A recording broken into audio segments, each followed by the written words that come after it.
The 10,198th meeting of the Security Council is called to order.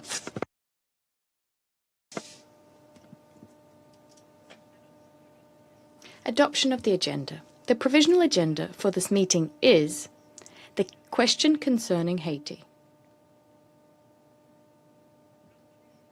The agenda is hereby adopted. In accordance with Rule 37 of the Council's Provisional Rules of Procedure, I invite the representatives of the Dominican Republic, Haiti, Jamaica, Mexico to participate in this meeting. It is so decided.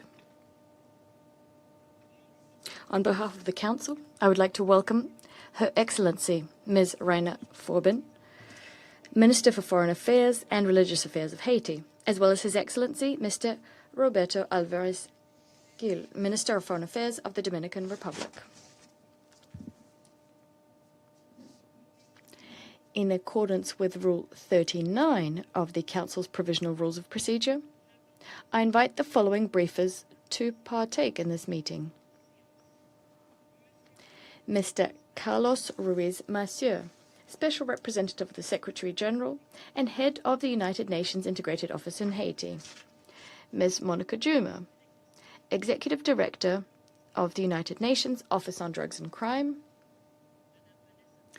Ms. Vanessa Fraser, the Special Representative of the Secretary-General for Children and Armed Conflict, as well as Mr. Jack Christophides, Special Representative of the Gang Suppression Force in Haiti. It is so decided. The Security Council will now begin its consideration of Item 2 of the agenda.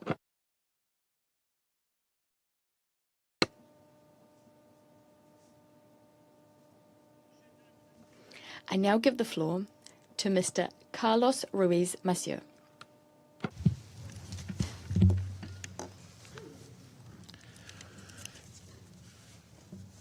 Merci, Madame la... Thank you, Madam President. Madam President, distinguished members of the Council, Excellencies, it is a pleasure for me to brief you on the situation in Haiti, together with Jack Christophides, Special Representative of the Gang Suppression Force, Monica Juma, Executive Director of UNODC, and Ms. Vanessa Fraser, the Special Representative of the Secretary-General for Children in Armed Conflict. I also wish to commend the presence of Her Excellency Raina Forbin, Minister of Foreign Affairs of Haiti, as well as the Ministers of Foreign the Minister of Foreign Affairs of the Dominican Republic, Mr. Roberto Alvarez. Madam President. Haiti continued to face persistent insecurity, acute humanitarian needs, and institutional challenges, with devastating consequences for its population. Yet, recent developments demonstrate that there still remains an opportunity to move the political transition forward, begin reversing the threat posed by gangs, and restore democratic governance. The challenge now is to sustain that momentum and translate it into tangible improvements for the Haitian people.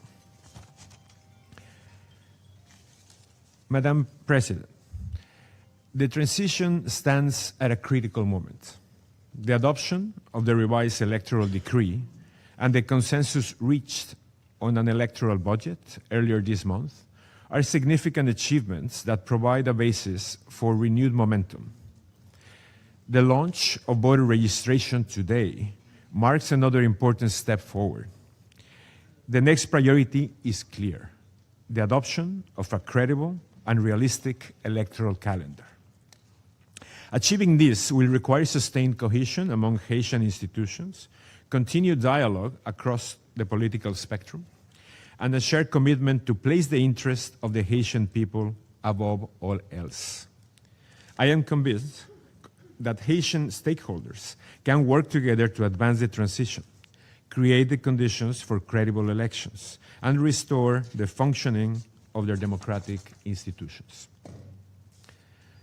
Madam President, in my ongoing consultations with political parties, civil society, youth, and women's organizations, one message has been consistent.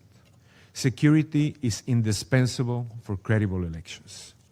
Yet, security challenges must not become a reason to delay the political process. Electoral preparations and security improvements must advance together to sustain the momentum. In this context, the full deployment of the GSF in support of national authorities remains critical to foster a security environment conducive to the electoral process. The United Nations is fully committed to accompanying these Haitian-led efforts. They must now proceed with greater pace and coherence to ensure that institutional progress delivers tangible improvements for the Haitian people. Madam President, security remains Haiti's most pressing challenge. Gang violence continues to exact a heavy toll on a beleaguered population. Millions of Haitians remain displaced or food insecure, while women and children continue to bear the brunt of the violence.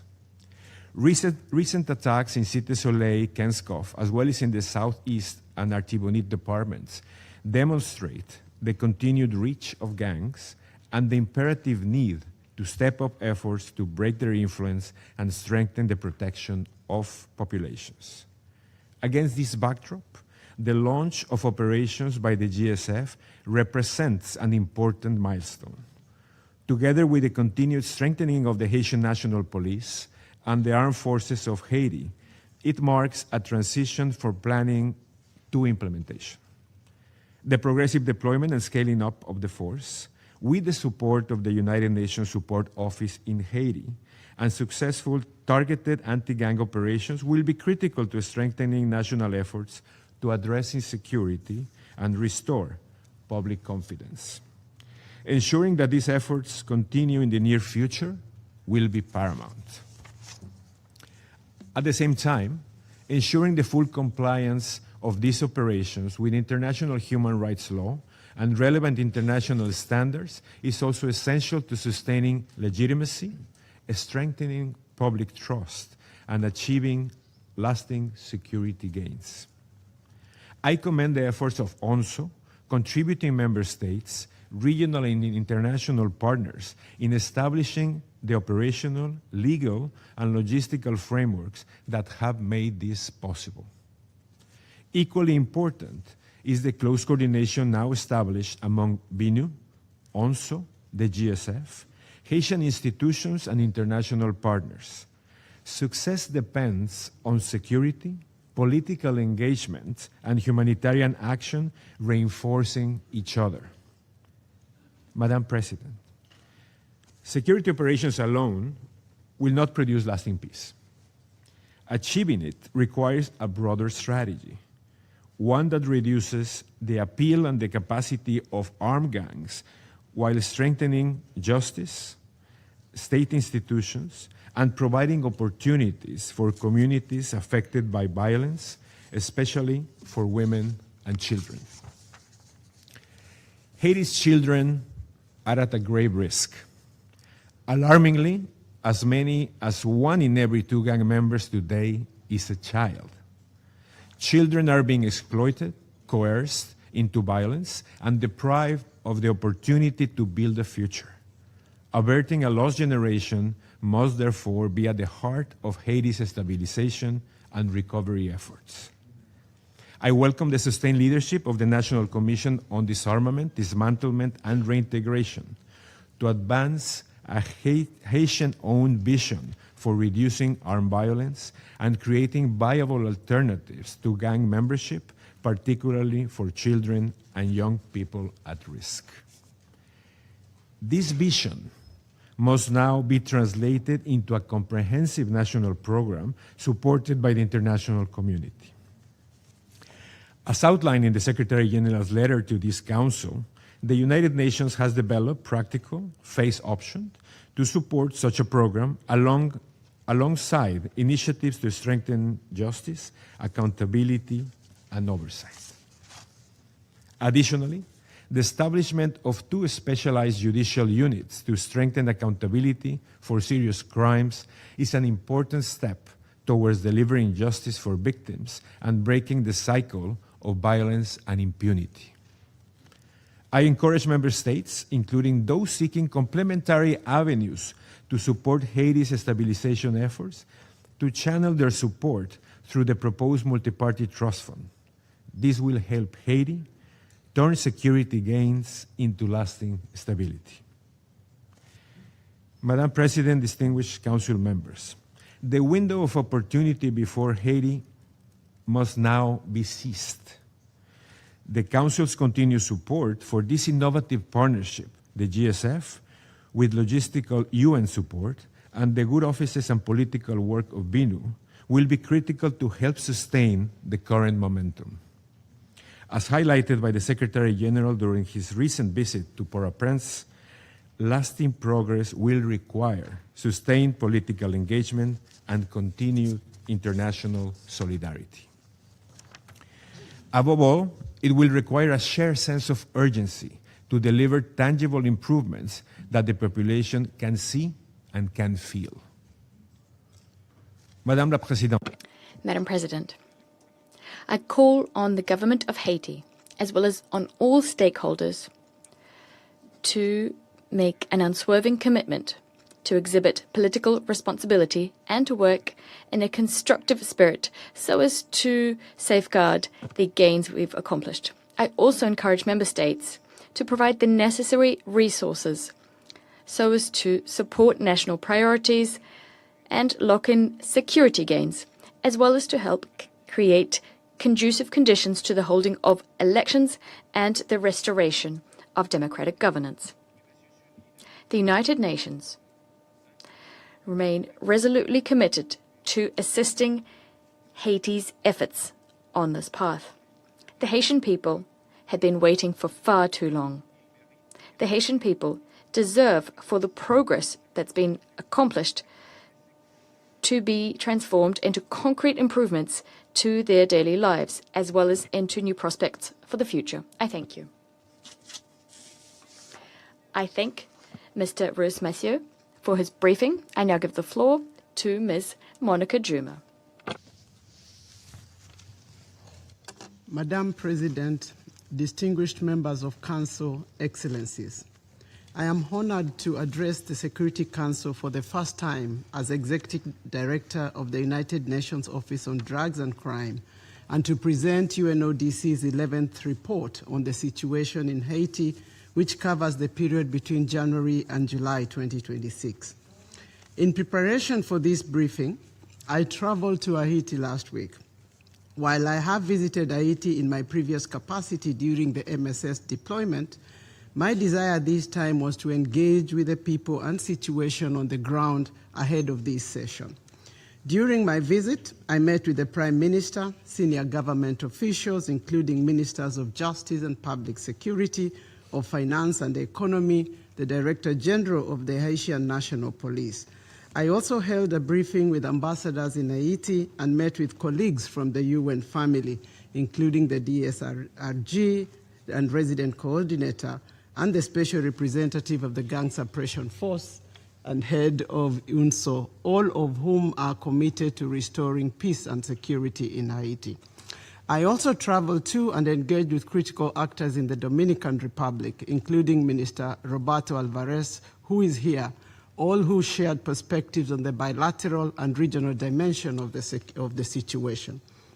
What I witnessed on the ground gave a human face to the report being presented to you today. I saw and heard about the daily cost that organized crime imposes on ordinary people, displacement of populations, roads and schools lying empty, businesses forced to close early, and state institutions struggling to deliver safety and essential services. Yet, I also heard of and witnessed the extraordinary resilience of the Haitian people, communities refusing to surrender to fear or violence, public servants working to keep institutions functioning against extraordinary odds, and police officers reporting for duty with limited resources and at enormous personal risk against well-armed and resourced gangs. That determination deserves more than our recognition. It calls for support and sustained action. Excellencies, the report before the Council today documents an important shift. Haiti's armed gangs are no longer simply seeking to capture territory. They are seeking to capture the systems of governance and the economic lifelines on which communities and institutions depend. They are competing for control over transport corridors, fuel supplies, food distribution network, and illicit markets. Every checkpoint they control symbolizes their authority. Their criminal portfolios have in turn diversified, drawing from multiple illicit revenue streams and creating a criminal ecosystem that is more adaptable, more resilient, and sophisticated to dismantle. Organized crime is reshaping and in some cases replacing the authority of the state, essentially holding government and population hostage. Meanwhile, gangs continue expanding their influence beyond the capital into Antibonite, the Center Department, and southern transport routes. Communities previously less affected now face violence and kidnappings, with young people coerced into crime by merciless gangs. And in the absence of official public security, some gangs now present themselves as so-called community protectors, further blurring the line between criminal violence, vigilante justice, and legitimate authority, thus eroding public trust. That is why Haiti's crisis should not be understood as a security crisis alone. It is increasingly a governance crisis driven by organized crime, with consequences for the upcoming elections, the humanitarian response, and long-term prosperity and development. Nor is this crisis confined to Haiti's borders. Illicit firearms, including military-grade weapons, continue to flow into Haiti from abroad. Cocaine and other drug trafficking networks increasingly use Haiti as a storage and logistics hub for onward transport along Caribbean routes. Migrant smuggling routes connect Haiti with the Bahamas, the Dominican Republic, the Turks and Caicos Islands, the United States of America, and South America. These are interconnected criminal net markets that require a coordinated regional response. Distinguished members of the Council, despite the challenging security situation, there are opportunities. The Gang Suppression Force has begun deployment, and both the Special Representative, who is here with us today, and Force Commander are working towards achieving the mandate of the GSF. It is, however, clear that the effective security operations must be reinforced by functioning criminal justice systems that restore and uphold the rule of law. Gang members must be arrested, prosecuted, and detained, criminal networks dismantled, and police systems adequately resourced. Young children forced into violence need to be separated from gangs and weapons removed from the society. Without this, security gains will be but temporary. UNODC stands ready to support this effort by providing technical assistance to strengthen the interface between the GSF and the Haitian authorities, ensuring that anti-gang operations translate into lasting just outcomes and sustainable security. Work is also going in strengthening institutions.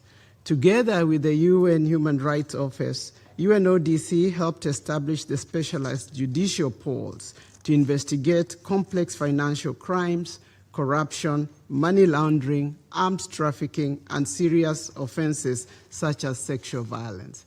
This is an important investment in the rule of law, and it requires resources and support to ensure cases can start progressing.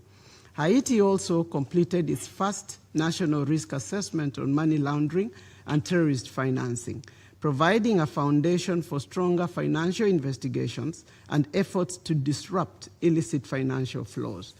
While these developments will not transform the situation overnight, they are essential building blocks for long-term peace, security, and the rule of law. Excellencies, to help Haiti and put it on the path to peace, we must respond to the urgent needs on the ground while building institutions capable of sustaining long-term stability and the rule of law. The first, most immediate priority must be to help authorities restore security and regain control of territory and key supply routes so that people, commerce, and humanitarian aid can move safely. Second, we must dismantle the criminal economies that fuel the violence. Every gang disbanded today will be replaced tomorrow if the illicit market sustaining them remain intact.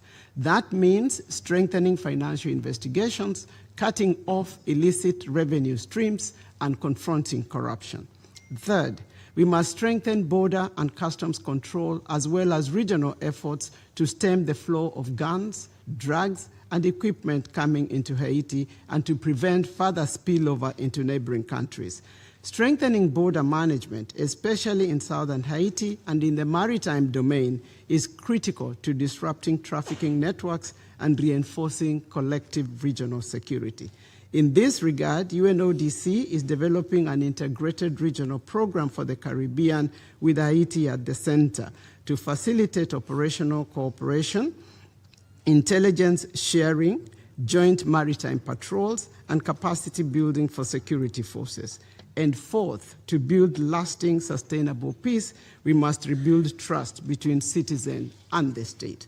A central component of this consists of investment in credible, functioning criminal justice systems, providing economic opportunities, and restoring confidence that public authorities, not criminal groups, can provide security and essential services. UNODC is uniquely positioned to support these efforts in view of our mandate and professional outlay. We work across the entire criminal justice chain, linking security with governance and the rule of law. We are committed to continue working alongside the national authorities, the United Nations system, and regional partners in this regard. I would also like to recognize the strong relationship between UNODC and UN family in Haiti. Our teams are well fused and delivering better impact on the ground. Ladies and gentlemen, my visit to Haiti left me with a lasting impression. The people I met were not asking for miracles. They were asking for what many of us take for granted: the freedom to travel without fear, to earn a living, to send children to school, and to believe that the rule of law, rather than the rule of violence, will shape their lives. It is our collective responsibility to help build that future for the people of Haiti and the wider region. The Haitian people have not given up on this ambition. We must not give up on it either. I thank you for your attention.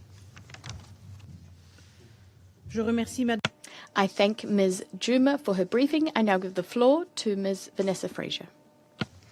Thank you, Madam President.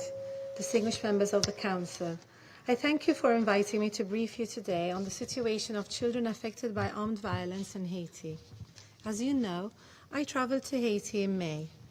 It was a deeply sobering but also a very important mission, as I met national authorities, United Nations partners, civil society organizations, and children affected by violence, all of whom are grappling with an extraordinarily complex and multi-layered crisis. The situation of children in Haiti is amongst the most alarming anywhere in the world. Children are being killed, maimed, abducted, recruited, and used by armed gangs, displaced from their homes, denied access to education, and deprived of basic protection and legal identity. The violence they face is not incidental to the crisis. It is central to it. Children are caught at the intersection of insecurity, poverty, displacement, and the growing control of armed gangs over daily life. The gravity of the situation is reflected in the data.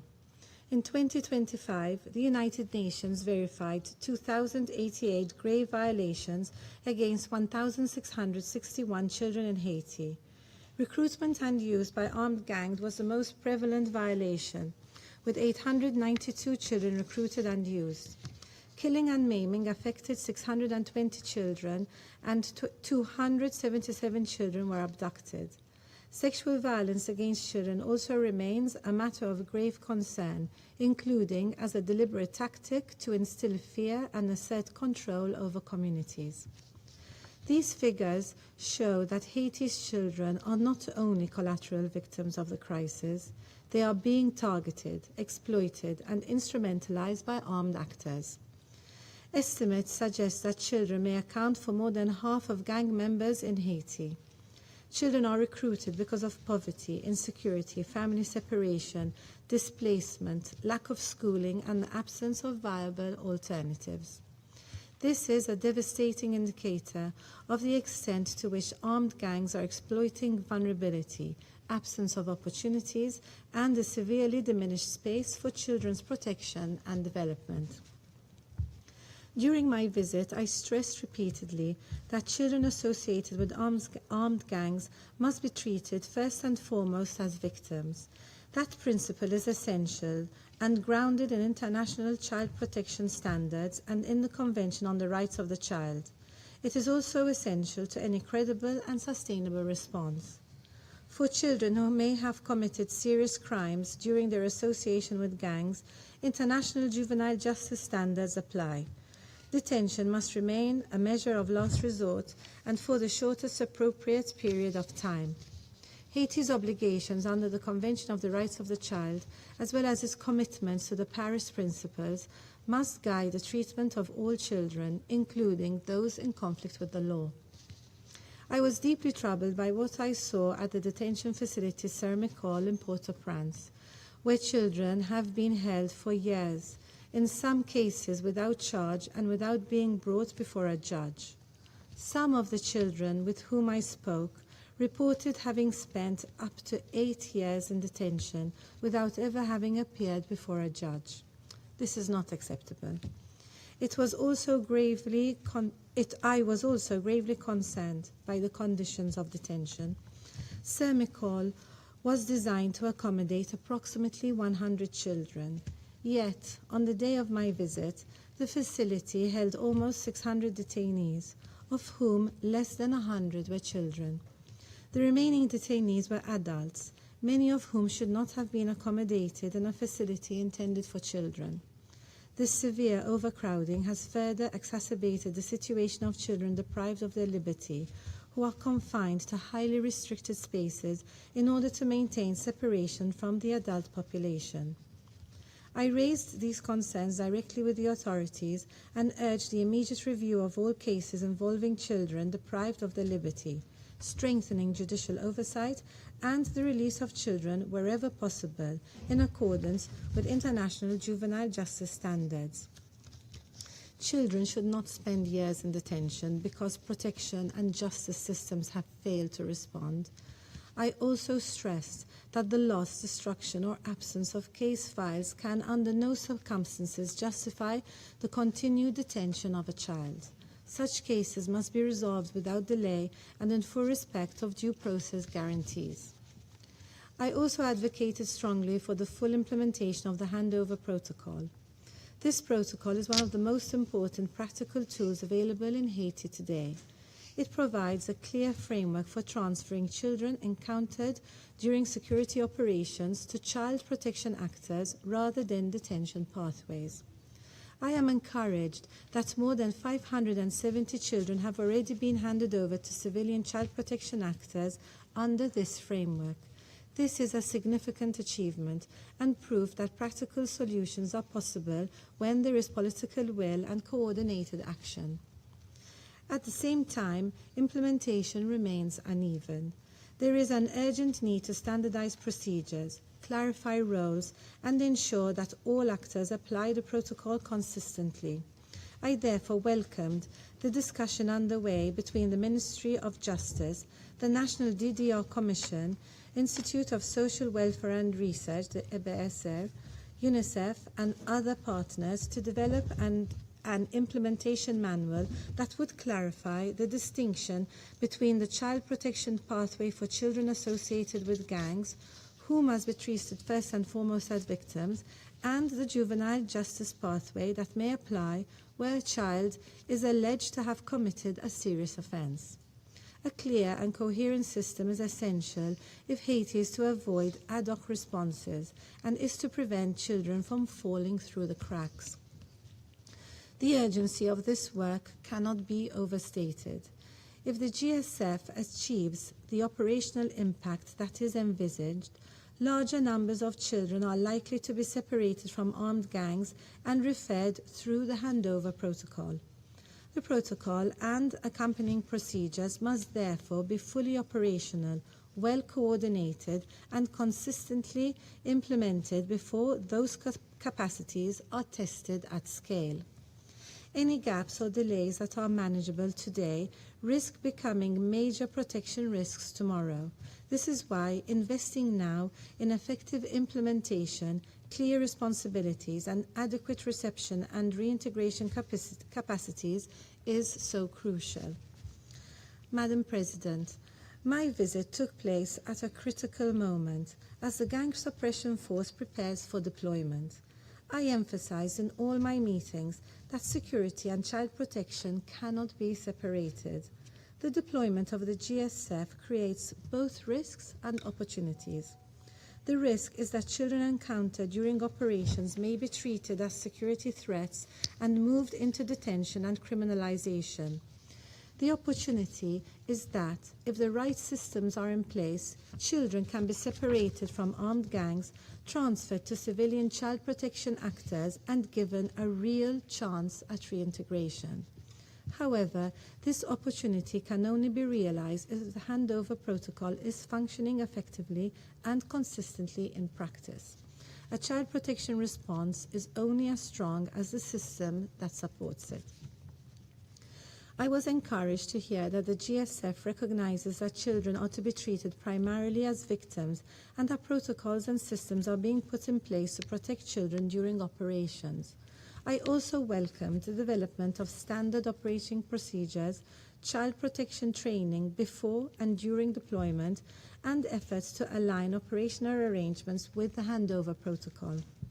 These are important safeguards and they must be fully implemented. In this regard, I wish to reiterate the readiness of the United Nations to cooperate with the GSF on child protection. However, we must be clear, security operations alone will not solve Haiti's crisis. If large numbers of children are separated from gangs without adequate reception, rehabilitation, and reintegration capacity, the likely outcome will be re-recruitment, further marginalization, or prolonged detention. That would not be protection. It would simply transfer children from one form of harm to another. This is why reintegration is so important. During my mission, I visited reintegration projects in Port-au-Prince and Les Cayes, where I had the privilege of speaking directly with children who had escaped or been released from armed gangs. Their courage was humbling. Their needs were immense. Reintegration is not simply a matter of handing a child over to a facility. It requires family tracing, psychosocial support, education, vocational training, legal identity, community acceptance, and long-term accompaniment. I was encouraged to see work underway to expand capacity to receive children, including in Les Cayes, where a center is being renovated to receive up to 600 children separated from armed gangs. Such initiatives are essential. They need predictable, long-term support. I also stress the importance of supporting the caregivers of these children and of creating opportunities for children through education, vocational training, and partnerships with the private sector. Reintegration will not succeed if children return to the same conditions of exclusion and vulnerability that made them vulnerable to recruitment and use by armed gangs in the first place. I was particularly struck by the issue of legal identity. Many children coming out of armed gangs do not have birth certificates because their documents have been taken or destroyed. Without legal identity, children cannot easily access services, education, justice, or protection. They become invisible. I therefore welcome the discussions on restoring legal identity, strengthening civil registration, and addressing this critical gap as part of Haiti's broader child protection response. I was also encouraged by the emphasis on prevention.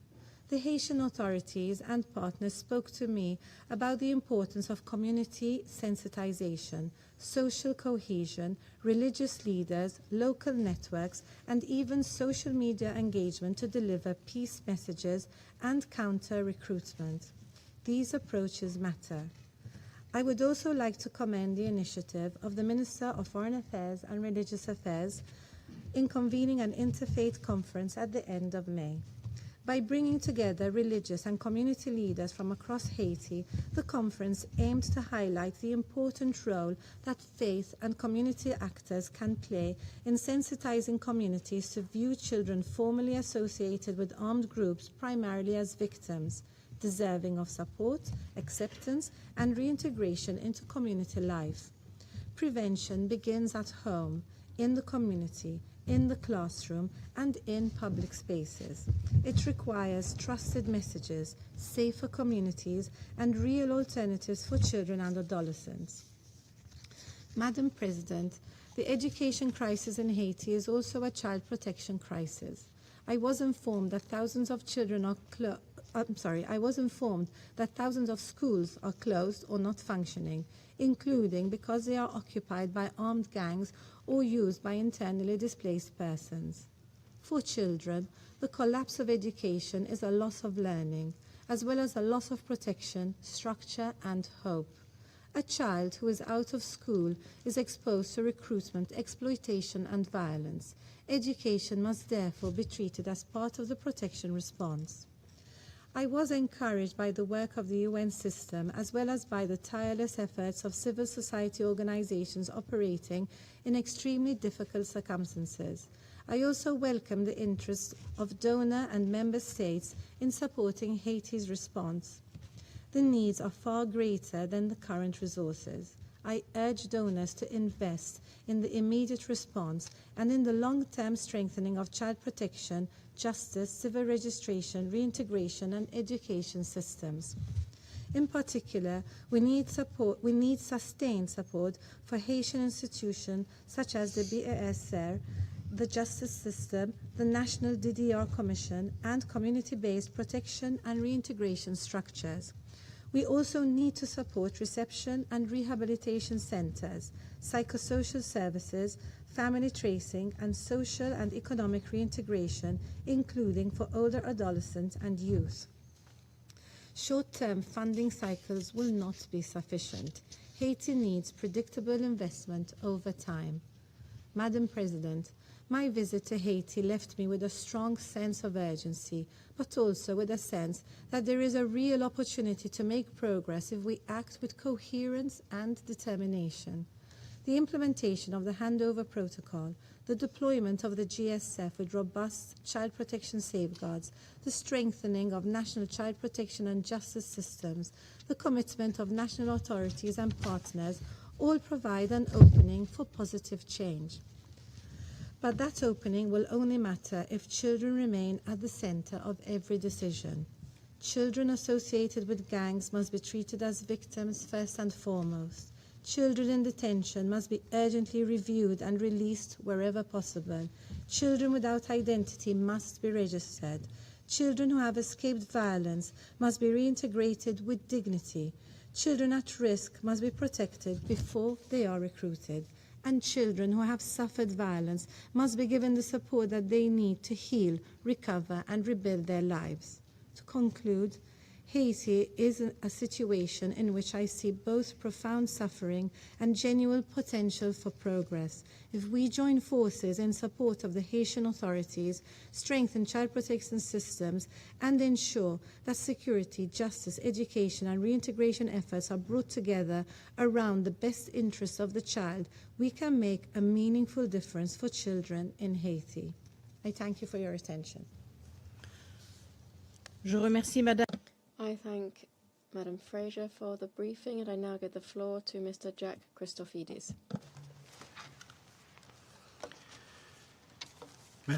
Madam President, distinguished council members, thank you for the opportunity to brief you on the progress of the Haiti Gang Suppression Force. I'm honored to do so alongside Special Representatives Carlos Ruiz-Massieu and Vanessa Frazier and Executive Director Monica Juma. I recognize the foreign ministers of Haiti and the Dominican Republic, whose countries are extending important support to the GSF. When I briefed you 3 months ago, the Council had reaffirmed its trust in the GSF to carry out a difficult but necessary mandate to support the Haitian authorities in reducing the influence of gangs and creating the time and space necessary for longer-term stability. The first phase of that effort is now in hand, and implementation is progressing steadily. The GSF has established structures, planning processes, and coordination mechanisms to begin sustained anti-gang operations. We are moving into the early stages of action. The force has established its headquarters and rules of engagement, as well as some of the first command and control arrangements and intelligence structures. It deployed its first forward operating base inside the strategic area, established continuous patrol patterns, and commenced early operations against gang infrastructure. On 21 June, the GSF conducted a cordon search and clear operation in Tabare, a major district of the Port-au-Prince metropolitan area. This led to the apprehension of several suspected individuals and the destruction of hundreds of Molotov cocktails. Immediately on the heels of that operation, we continued with mounted, dismounted, daytime and nighttime patrols in the same area and brought in bulldozers that removed barricades used by gangs to hold territory. I point out this example because it aligns with our concept of operations, which is deliberately incremental. The mission is concentrating resources in carefully selected priority areas, establishing persistent security and progressively expanding operational reach. Every push forward contributes to the conditions that make the next operation possible and more effective. These foundations are the building blocks of a functioning multinational force. On 6 July, the GSF seized weapons and ammunition that we reported to the Security Council panel of experts and placed in the custody of the Haitian authorities. Another example of this operational model occurred last week during a subsequent operation in the municipality of Delma. Despite coming under fire from gangs, the GSF successfully achieved its objective of finding and dismantling a cache of improvised incendiary devices, demonstrating both growing tactical proficiency and commitment to incremental expansion. Madam President, equally important has been the development of the institutional framework necessary to carry out responsible operations. I am grateful to the government of Haiti for its efforts to conclude with us, in a short period of time, the legal arrangements for facilitating the mission's speedy deployment and operational activities. These include status protection agreements for troop and police contributing countries, and a handover agreement for the safe and legal transfer of detainees. These instruments provide the clarity necessary for the GSF to carry out its mandate in accordance with Haitian sovereignty and Haitian law. Likewise, I wish to express my sincere appreciation to the United Nations Support Office in Haiti, whose administrative, logistical, and operational support has been indispensable in enabling the rapid deployment and operationalization of the GSF.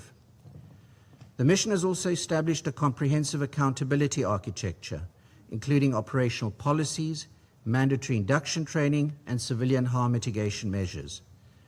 The GSF works in full compliance with the United Nations Human Rights Due Diligence Policy, HRDDP, and treats accountability as one of its most essential assets. This commitment was put into practice last week through the inaugural convening of the GSF UN HRDDP Dialogue Forum. Council members, Resolution 2793 also requested the development of strategic objectives and benchmarks to measure the effectiveness of the mission. In consultation with the government of Haiti and other stakeholders, the GSF has now completed and submitted that strategy to you. Our strategy distinguishes between implementing the mandate and achieving outcomes that the mandate intended to produce. It establishes measurable benchmarks for this Council to evaluate. Specifically, whether GSF operations are reducing gang control, building independent Haitian capabilities, and creating conditions for restoring state authority. The benchmarks provide a transparent and comprehensive basis for measuring progress and ensuring accountability to this Council and to the Haitian people for reaching an end state of GSF operations. Madam President, distinguished Council members, the political and humanitarian environment nevertheless remain extremely challenging. Armed gangs are likely to adapt their tactics to stay in control. Meanwhile, humanitarian needs continue to soar. Political uncertainty remains one of the most caustic variables affecting the success of the GSF. These dynamics reinforce the importance of close coordination with the United Nations system and with the Haitian authorities themselves. I fully concur with SRSG Ruiz Massieu. Restoring democratic governance in Haiti requires that citizens be able to live, work, and participate in public life in safety and dignity. While security measures alone cannot address the country's broader political and governance challenges, they're an essential part of the solution. Council members, the GSF is in the early stages. No one should claim that Haiti's security challenges will be solved overnight, but this is why continued support matters. The institutional foundations have been established. The command structure exists. The operational model is showing promise. Forward operations have begun. This is the point at which additional investment begins to generate increasing returns. If this momentum is sustained, the GSF will progressively expand and increase pressure on gangs and their patronage networks. If momentum is interrupted, we risk losing this flow. The international community has, for the first time in several years, a mission with a clear mandate, a coherent operational concept, measurable benchmarks, strong accountability mechanisms, and firm political support. The opportunity before us is not simply to sustain a mandate, it is to sustain momentum. Thank you, Madam President. Je remercie. I thank Mr. Christofides for his briefing.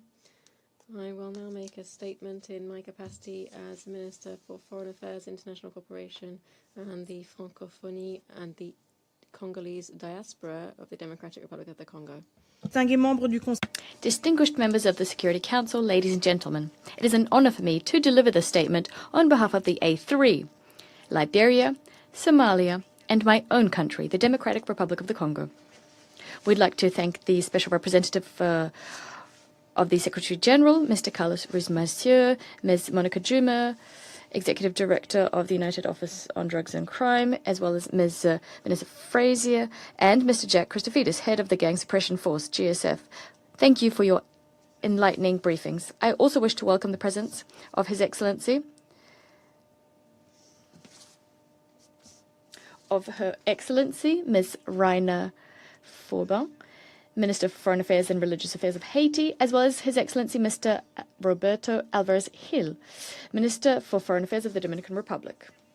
Distinguished members of the Council, the A3 welcomes the progress made in Haiti's political transition. The advances made on the electoral framework, as well as budgetary planning for the electoral process, in addition to the preparations led by the Provisional Electoral Council, attest to a commitment towards moving to the restoration of constitutional order. We encourage all Haitian stakeholders to keep up this momentum through inclusive dialogue in a spirit of consensus and national ownership. We also would like to take note of the efforts undertaken so as to strengthen national institutions, in particular through the establishment of specialized mechanisms to combat serious crimes, corruption, and illicit financial flows. Strengthening the rule of law and accountability are absolutely vital if we are to restore public confidence in the long term. The developments highlighted above offer encouraging prospects, but they should not obscure the fact that the security situation remains a cause of serious concern. As the paragraphs of the Secretary General's report on the question concerning Haiti, specifically paragraphs 16, 17, 18, and 19, state, a report which we've taken note of, gang violence continues to claim victims and displace populations, undermine state authority. The repercussions being felt beyond Port-au-Prince. We're particularly concerned by the ongoing territorial expansion and the growing sophistication of organized criminal networks, in particular their control over strategic transport routes, ports, and essential supply chains. We therefore welcome the launch of the Gang Suppression Force and the efforts undertaken by UNSO, all geared towards supporting the GSF's deployment. The A3 wait with a keen interest the further deployment of the force and its ramping up to full operational capacity in keeping with its mandate and the stabilization efforts undertaken by the government of Haiti. Furthermore, the A3 welcomes the progress made in deploying international security support mechanisms, as well as the efforts aimed at strengthening the capacities of the Haitian National Police. We call for greater mobilization by the international community to ensure the human, financial, and logistical resources necessary for the full implementation of these efforts. The A3 wishes, however, to emphasize that security operations, essential as they may be, will only yield lasting results if they are accompanied by the rapid and effective restoration of state authority, the functioning of judicial institutions, and the consistent provision of essential public services in the areas recaptured by the government. It is equally crucial to dismantle criminal economic activities, illicit armed trafficking networks, and all the mafia-style financial networks that fund the gangs and enable them to rebuild their capacity to cause harm. Lasting stabilization requires, in addition to enhanced security, efficient governance, inclusive economic prospects, and the restoration of trust between public institutions and the population. In this regard, the A3 takes note of the options presented in the latest Secretary General report of May 29, 2026, pursuant to Resolution 2814, to support Haitian efforts to implement a process of disarmament, dismantling, and reintegration of gang members. This process would benefit from being placed under the auspices of the Haitian authorities to ensure full national leadership and ownership by the relevant institutions.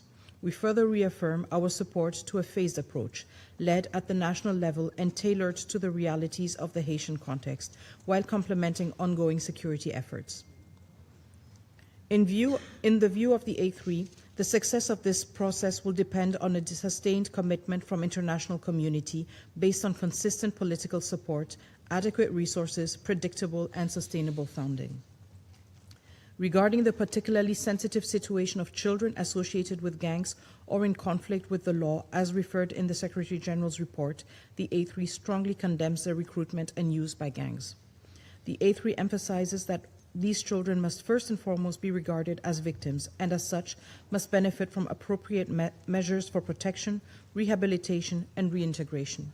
The A3 believes in this regard that the success of future disarmament, demobilization, and reintegration programs will depend on their ability to address the socio-economic factors that facilitate the recruitment of children into gangs. We would also emphasize that unless credible alternatives are provided in terms of education, vocational training, and economic integration, the risk of re-enlistment in criminal groups will remain high. The A3 therefore calls for strengthened cooperation among the Haitian authorities, the UN system, in particular UNICEF, and other relevant partners to design and implement sustainable reintegration programs centered on the best interests of the child and tailored to the realities of the Haitian context. This protection-oriented approach must be extended to all children. Furthermore, the perpetrators of serious crimes must be brought to justice and held fully accountable for their actions, in accordance with the rule of law through credible, effective, and impartial national justice mechanisms. Distinguished members of the Council, the A3 reaffirms that the fight against impunity remains an essential pillar of lasting peace. Strengthening judicial capacity, anti-corruption mechanisms, and financial investigations is essential to consolidate the political and security gains made. In conclusion, the A3 countries wish to emphasize that the sustainable restoration of peace and stability in Haiti requires an integrated approach, coherently linking security imperatives, the fight against transnational organized crime, political dialogue, the rule of law, justice, humanitarian action, and development. The current momentum presents a window of opportunity that must be capitalized upon and preserved. Success will depend above all on the commitment of Haitian stakeholders with the consistent and sustained support of the Security Council and the international community. With this in mind, the A3 reaffirms its full solidarity with the brotherly people of Haiti, as well as its unwavering commitment to Haiti's sovereignty, unity, and territorial integrity. We reiterate our support for the effort led by the Haitian authorities and the people to restore constitutional order, lasting peace, and inclusive, sustainable development. I thank you. Je reprends mes fonctions. I resume my function as President of the Security Council. I now give the floor to the representative of the United States. Thank you, Madam President. Good to see you. Welcome. And thank you very much to our briefers who have traveled here today. Many I was able to meet with and sit with in Haiti just a few weeks ago when I had the opportunity to visit Port-au-Prince and Santo Domingo during my trip down. I was able to see the officials from both the United Nations, the Haitian government, the Dominican government, and a number of other brave and interested parties like UNICEF, the NGO Save the Children, and others who are working the incredibly heartbreaking issue of reintegration of children. In one case, sadly, we sat with an 8-year-old boy who had been groomed by the gangs to kill by teaching him to kill dogs. And fortunately, that young child has been rescued, but there's so many more to go. Colleagues, if you haven't been down to see the new Gang Suppression Force and to see the fight that's before us in Haiti, I highly, highly recommend you do so, and certainly try to do so before our mandate renewal this fall. I think many of you will find it incredibly enlightening. As you know, Haiti's just a few hundred miles from Florida, and in that regard, it is a critical interest to the United States, in addition to the Council, as these gangs move guns and drugs and terror throughout the Caribbean and onward to West Africa, Europe, and the United States. And as we've heard from the briefers today, they have literally turned entire neighborhoods, an entire city, the capital, Port-au-Prince, into a kill zone. They've taken over roads, ports, the main port, hospitals, prisons, and they are exporting their crime far beyond Port-au-Prince.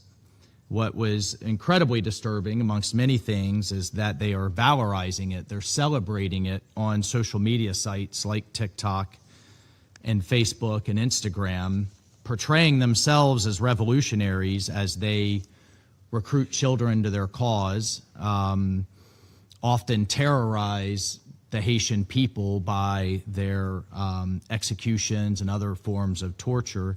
And the most disturbing thing is they're making money off these social media sites, and that is something that we will be working to address in the very near future to shut that down. As the briefers have stated, these thugs stay in business by tolling primarily innocent civilians. They also conduct a sad number of kidnapping for ransom, where they force these impoverished families to literally sell whatever few belongings they still have in order to rescue their family members. And that's why the GSF's first priority, their top priority in their campaign plan that they briefed me on and they've laid out, is to take back the streets and take back the lines of communication and commerce from the ports into the interior. But I do want to share this with you, colleagues. From the Mongolian commander on down, these men and women are the real deal. I've seen these kinds of forces all over the world, all over the Middle East, South Asia, and Africa. And I know a well-led unit when I see one. And I thought a number of these officers, planners, from the civilians in charge of UNSO to the Gang Suppression Force, the political operation, are dedicated, experienced, and have a good integrated plan laid out that now needs to be implemented. I saw Salvadorian aviation units, Jamaican special operations trainers, Chadian troops, and more coming in from around the world. In fact, 300 troops landed from Sri Lanka just while we were there. The soldiers and the police that I met were well trained. They're well armed and relatively well equipped. The UN has had to step in some cases. They are empowered with an offensive mandate, thanks to the work of this council. They are empowered with an offensive mandate to take on the barbecues of Haiti, these gang leaders, and bring them to justice, frankly, and arrest Haiti back from these wannabe dictators who treat its streets like a violent playground. The U.S. is deeply grateful to the standing group of partners, to the troop and police contributing countries that are contributing to the GSF. I could tell you firsthand the mission would not be possible without their commitment and sacrifice, and we're particularly grateful to the Dominican Republic, who sees this rightly as an existential threat to its security and has been incredibly, I think, as accommodating as it can be and should be into facilitating the GSF into getting into position in Haiti, so to speak. I also want to take this opportunity to thank ASG Daniela Krosleck and the UN Support Office team. They've worked quite diligently alongside the standing group of partners to ensure that the troop contingents are deployed as expeditiously as possible.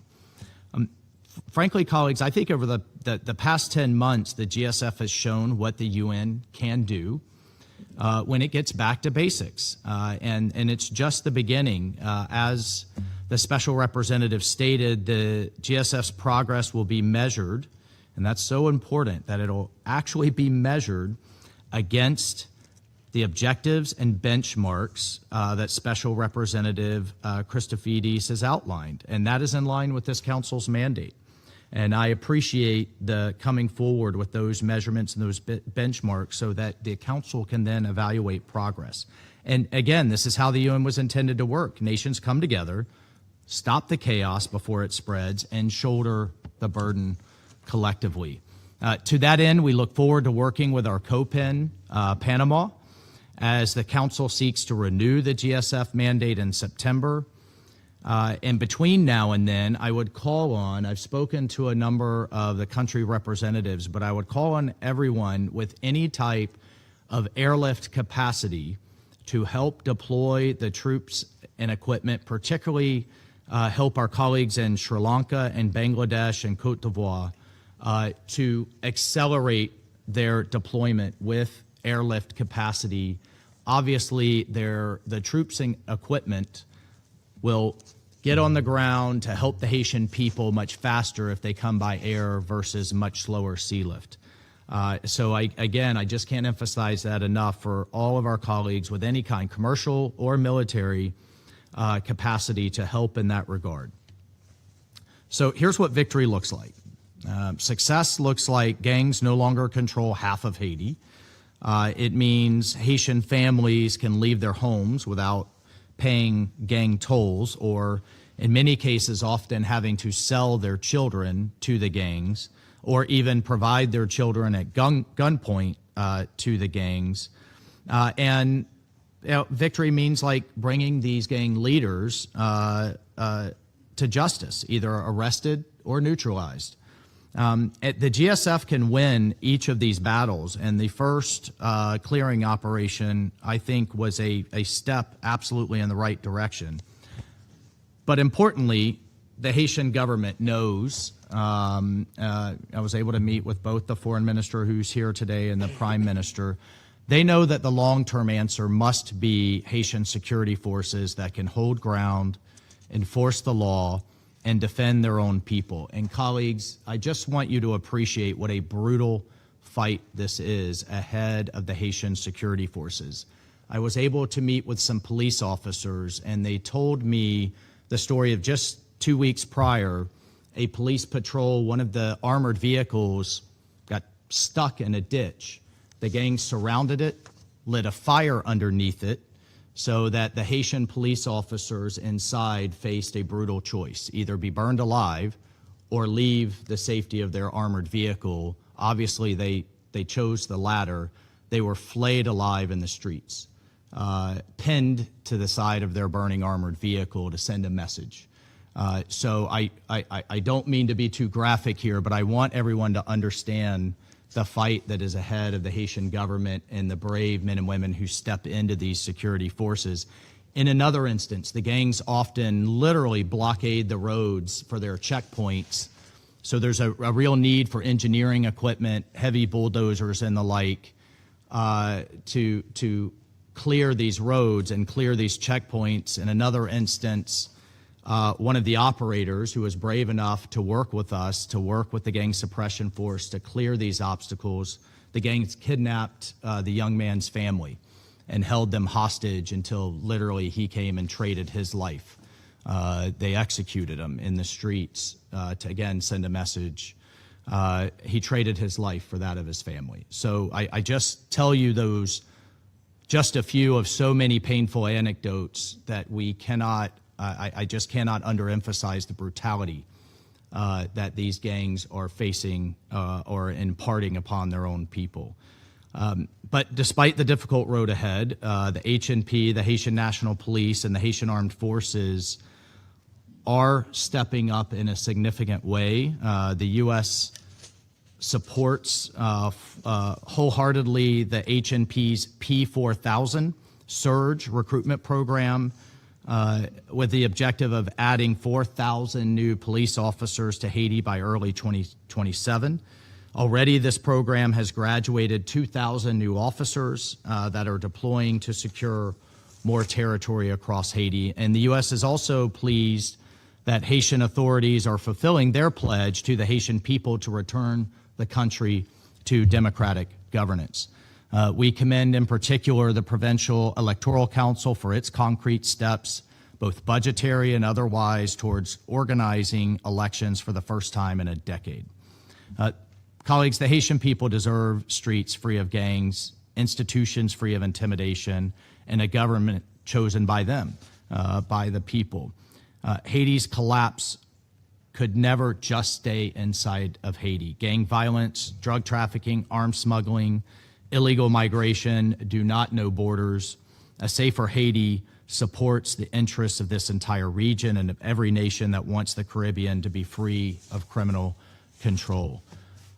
So just let me be clear, in case I haven't been, the United States stands with you. We stand with Haiti. We will continue to work with the Haitians, with the GSF, and with other international partners to restore security, share the burden, and help the Haitian people take its country back. Thank you, Madam President. I thank the representative of the United States. I now give the floor to the representative of Panama. Madame la Présidente. Thank you, Madam President.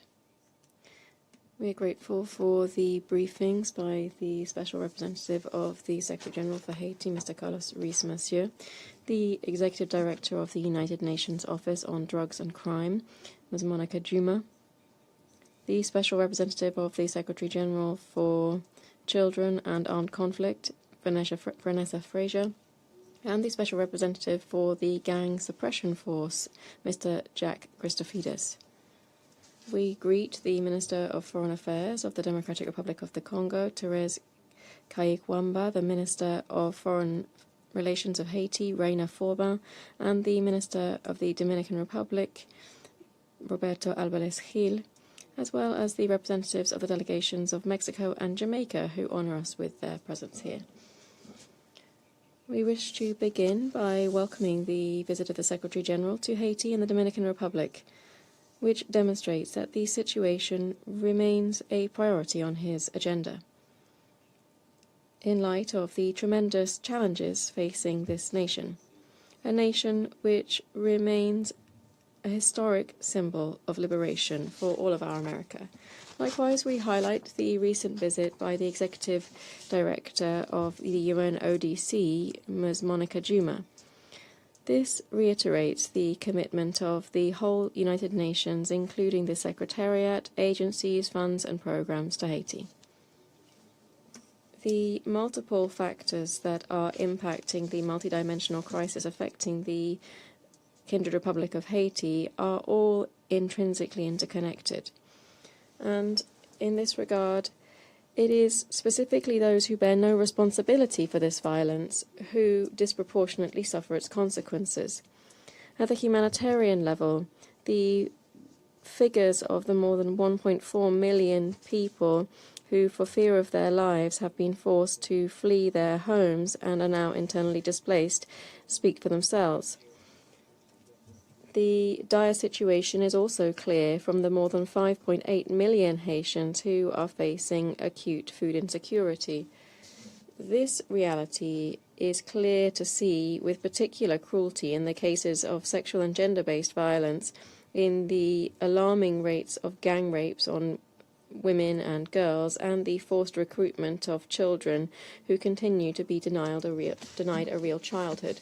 Just as the multidimensional crisis is having a simultaneous effect on various areas of the lives of Haitian people, the international response, including by this Council, should address comprehensively all of the challenges faced by the country, recognizing that security is the immediate priority and the essential precondition for any progress in other areas, including the electoral process. The United Nations Integrated Office, the Gang Suppression Force, the Support Office, the Sanctions Committee, regional organizations, and bilateral partners must all coordinate their work across the board, fully harnessing the synergies between their respective mandates, which should be implemented in a mutually reinforcing way. To ensure that the response is truly comprehensive, it needs to restore control from the streets, address the humanitarian situation, institutions, the justice system, and at the same time create economic and social opportunities, particularly for young people who today lack opportunities and are therefore particularly vulnerable to recruitment by the gangs. In this context, we take note of the Secretary-General's letter setting out options for the establishment of a disarmament, dismantlement and reintegration program. This note details an initiative which demands the urgent attention of this Council, particularly since it emphasizes providing alternatives to young people vulnerable to gang recruitment.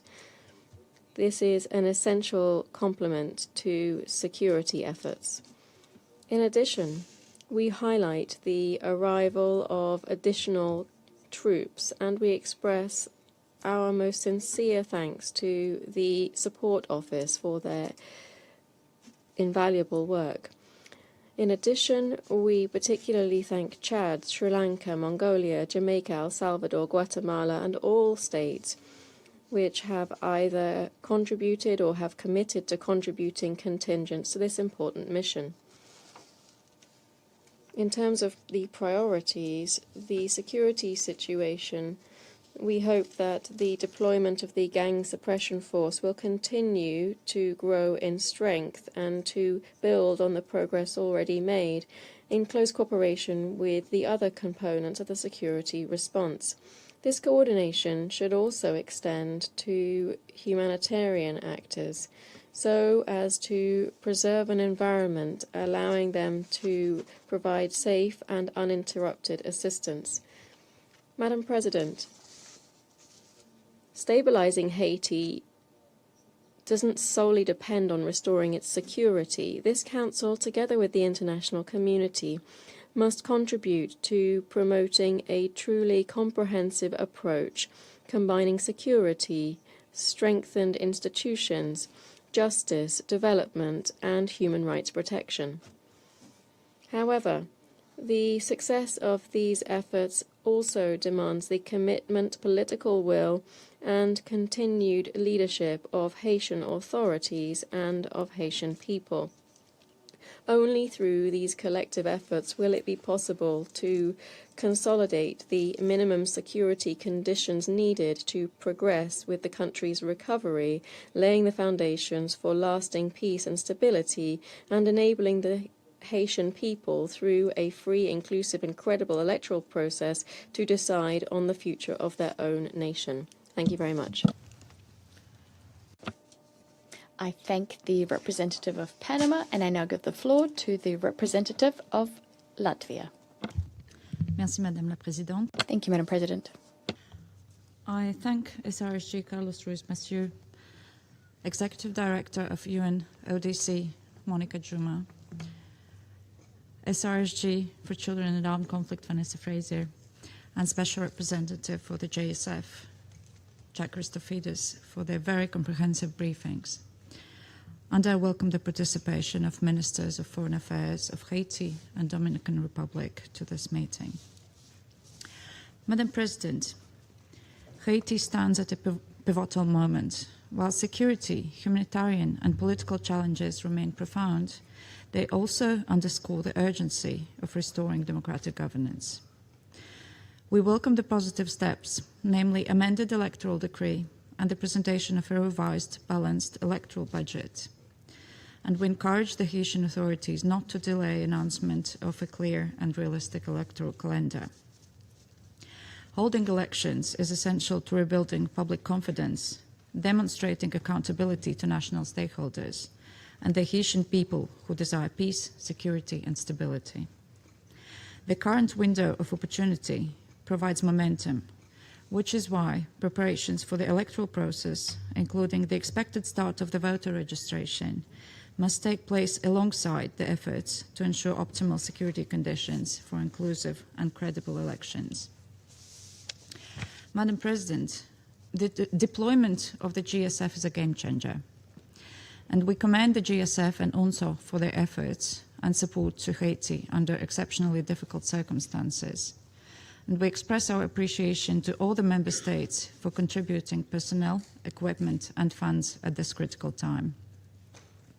As security operations continue, it is equally important that the international and the Haitian national security forces fully comply with the UN human rights due diligence policy, human rights law, and international humanitarian law at all times. Compliance with human rights is a legal obligation, but also essential for strengthening public trust and ensuring the long-term effectiveness of security efforts. We also recall that women and girls are among those most severely affected by gang violence, which is why gender-responsive approach must be integrated and implemented efficiently. At the same time, lasting peace cannot be achieved through security measures alone. So we encourage the Haitian authorities to accelerate the development and implementation of a comprehensive and nationally owned disarmament, demobilization and reintegration strategy. And we reiterate that early implementation of the DDR programs is key to achieve durable security gains and prevent gangs from regaining ground. Existing proposals prepared by national and international stakeholders, also reflected in the latest Secretary General's report on DDR strategy, provide a valuable foundation and should be carefully reviewed and adapted to current realities. And child protection and special pathways for women and girls associated with the gangs must be prioritized. Madam President, sustainable progress in Haiti requires continued institutional reforms, particularly within the justice sector.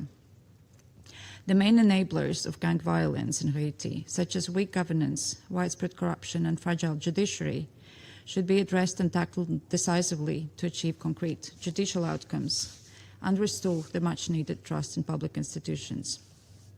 Structural reforms are fundamental for building resilient institutions capable of delivering justice, combating impunity, and laying foundation for lasting peace and economic development. We also expect a swift and full operationalization of the 2 specialized judicial powers inaugurated in May to address mass crimes, including sexual violence. And we encourage the Haitian government to ensure comprehensive protection to women and girls of Haiti who face constant danger, insecurity, harassment, and brutality. We have observed that participation of women in different levels of governance and decision-making institutions is well below the target of 30% established in the Constitution. Significant improvement of the lives of women and girls in Haiti cannot be expected without a full, equal and meaningful participation in the elections and in decision-making institutions at all levels of governance. And finally, Latvia continues to fully support BINUH's work, fostering inclusive political dialogue, supporting credible electoral process, strengthening the rule of law, advancing WPS agenda matters for positive change, recovery and long-term stability that the Haitian people deserve. And Latvia remains committed to these objectives. I thank you. I thank the representative of Latvia for her statement. I now give the floor to the representative of Denmark. Thank you, Madam President, and welcome back to the Council. I also thank our briefers for their important contributions, and I welcome their excellencies, the foreign ministers of Haiti and foreign minister of Dominican Republic to this meeting. Madam President, as we've heard, Haiti continues to suffer a multifaceted crisis of extraordinary magnitude. Gangs are terrorizing the country. Families are being uprooted and displaced. Civilians suffer under dire humanitarian conditions and heinous violations of their human rights. Against this backdrop, I would like to make 3 points. First, addressing security is essential. Denmark welcomes the progress made in the establishment and expansion of the Gang Suppression Force with the deployment of new contingents on the ground. We commend member states who have pledged their support and praise the UN for its quick action to establish the UN Support Office. It is imperative that all national and international efforts aimed at establishing security in Haiti are undertaken in strict compliance with international law. The GSF must operate with the highest standard of conduct and discipline, with robust oversight and transparency. Such conduct is also essential to gain and maintain the trust of the Haitian population. On this note, we welcome the remarks made by Special Representative Christofides in underscoring the GSF's accountability framework. Cutting off the gang's supply to arms and ammunition remains critical to establishing security. We reiterate the need for the full implementation of the UN sanctions regime to stem illicit flow of weapons and target transnational organized crime. Second, Madam President, Haiti's dire humanitarian situation and human rights crisis must be urgently addressed. More than 6.4 million Haitians are in need of humanitarian assistance, while internal displacement rises by the day and the healthcare system is on the verge of collapse. We pay tribute to UN personnel and humanitarian partners who continue to provide assistance to those in need in such dangerous circumstances. And we call for the urgent scaling up of humanitarian aid and funding for Haiti's humanitarian response plan. At the same time, the human rights situation continues to deteriorate, with women and children bearing the brunt. Sexual and gender-based violence, including collective rape, is rampant. Children suffer grave violations and abuses of their rights at the hands of gangs. These assaults must stop immediately, and we condemn them in the strongest terms. Ensuring safe exit of children from gangs is also crucial. We welcome the Secretary General's letter of 29 May outlining options for a Haitian-led disarmament, dismantlement and reintegration program, and call on the Haitian authorities to continue advancing nationally owned DDR efforts. We further call on the authorities to urgently address the systemic impunity by accelerating progress towards a functional justice system. Third, Madam President, there must be progress on the political process, including efforts to advance trust building among Haitians, and including transition through credible elections is the only legitimate path to restoring constitutional order and democratic institutions. In this regard, we welcome the recent budget agreement for holding elections and urge the authorities to accelerate the process. In closing, let me reiterate Denmark's steadfast support to the people of Haiti. The Haitian authorities, with support from the UN and the international community, must continue the current momentum to re-establish security and make meaningful political progress. Denmark remains committed to working with all partners to this end. I thank you. I thank the representative of Denmark for their statement. I now give the floor to the representative of Greece. Thank you, Madam President. Allow me firstly to thank our briefers for their edifying briefings. We also welcome the recent visit by the Secretary-General to Haiti, who conveyed a message of solidarity and highlighted the scale of the crisis as well as the limited nature of the window of opportunity ahead of us. We stand with his appeal that Haiti must keep its word while more than 6.4 million people are in need of assistance, and only 25% of the humanitarian response plan for 2026 was funded up to mid-June. We call for predictable funding in line with the needs. I would like to make the following points. First, Greece welcomes the commencement of operations by the Gang Suppression Force and the operational support provided by the United Nations Support Office in Haiti. We note the force's gradual deployment, its initial patrols, and its targeted operation. The force's strategy offers a clear framework: removing gang control over territory, securing critical infrastructure, and strengthening the ability of Haitian authorities to contain gang violence. Its rapid and full deployment, supported by adequate and predictable resources, remains essential, particularly as gang violence continues to spread beyond Port-au-Prince. All operations must be intelligence-led, coordinated with Haitian institutions, and conducted in strict compliance with international human rights law. We welcome the operationalization of the human rights due diligence policy framework. Robust oversight and zero tolerance for sexual exploitation and abuse remain indispensable. The arms embargo must also be fully implemented. Security measures must be accompanied by efforts to strengthen the resilience of communities and support Haiti's long-term stabilization.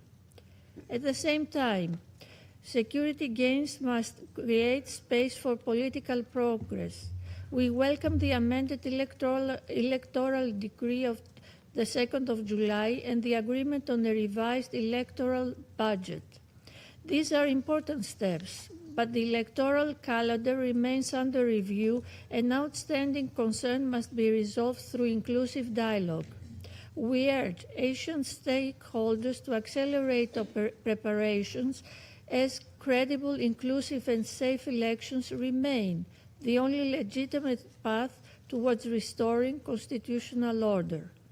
BINUH, good offices, and electoral assistance remain indispensable. Second, the findings of the Secretary General's report on children and armed conflict remain deeply alarming. The United Nations verified 2,088 grave violations against 1,661 children in 2025, including the recruitment and use of 892 children. We welcome the PREGEN program and the reintegration of 573 children formerly associated with gangs. Children associated with gangs must be treated primarily as victims, not as security threats. We therefore welcome the recent transfer of 13 detained children allegedly associated with gangs to a transit center. We call for the full implementation of the handover protocol, operational child protection focal points, appropriate age determination procedures, detention alternatives, and safe, gender-sensitive reintegration pathways. We further urge all security actors to minimize child casualties, particularly in connection with unmanned aircraft systems, and to exercise maximum restraint during law enforcement operations. Greece also welcomes the National DDR Commission's roadmap and the Secretary General's phased options for support to a Haitian-led DDR program. It must remain linked to community violence reduction, weapons management, justice reform, and recovery, while providing safe pathways for a disengagement, reintegration, and sustainable livelihoods. Disengagement must never confer impunity for serious crimes. We also welcome the inauguration of the 2 specialized judicial units for mass crimes, sexual violence, and financial crimes, and call for their full operationalization. Madame la Présidente, Madam President, Greece reaffirms its unwavering support to BINUH, UNSO, and the GSF. The current dynamic should lead to lasting security, the restoration of democratic order, and the restoration of the dignity of all Haitians. Greece welcomes the remarkable resilience of the Haitian people in the face of prolonged challenges, and we reaffirm that our belief that their determination should be supported by international action that is both resolved and constant in nature. Thank you very much. I thank the representative of Greece for the statement, and I now give the floor to the representative of France. Madame la Présidente. Madam President, I'd like to begin by thanking the Special Representative of the Secretary General, Mr. Carlos Ruiz-Monsieur, the Executive Director of the UNODC, Ms. Monica Juma, the Special Representative of the Secretary General for Children and Armed Conflict, Vanessa Fasia, and the Special Representative for the Gang Suppression Force, Mr. Jack Christofides. I thank them all for their briefings. And I welcome here the Minister of Foreign and Religious Affairs of Haiti, Ms. Raina Forbin, and the Minister of Foreign Affairs of the Dominican Republic, Mr. Roberto Alvarez Gil.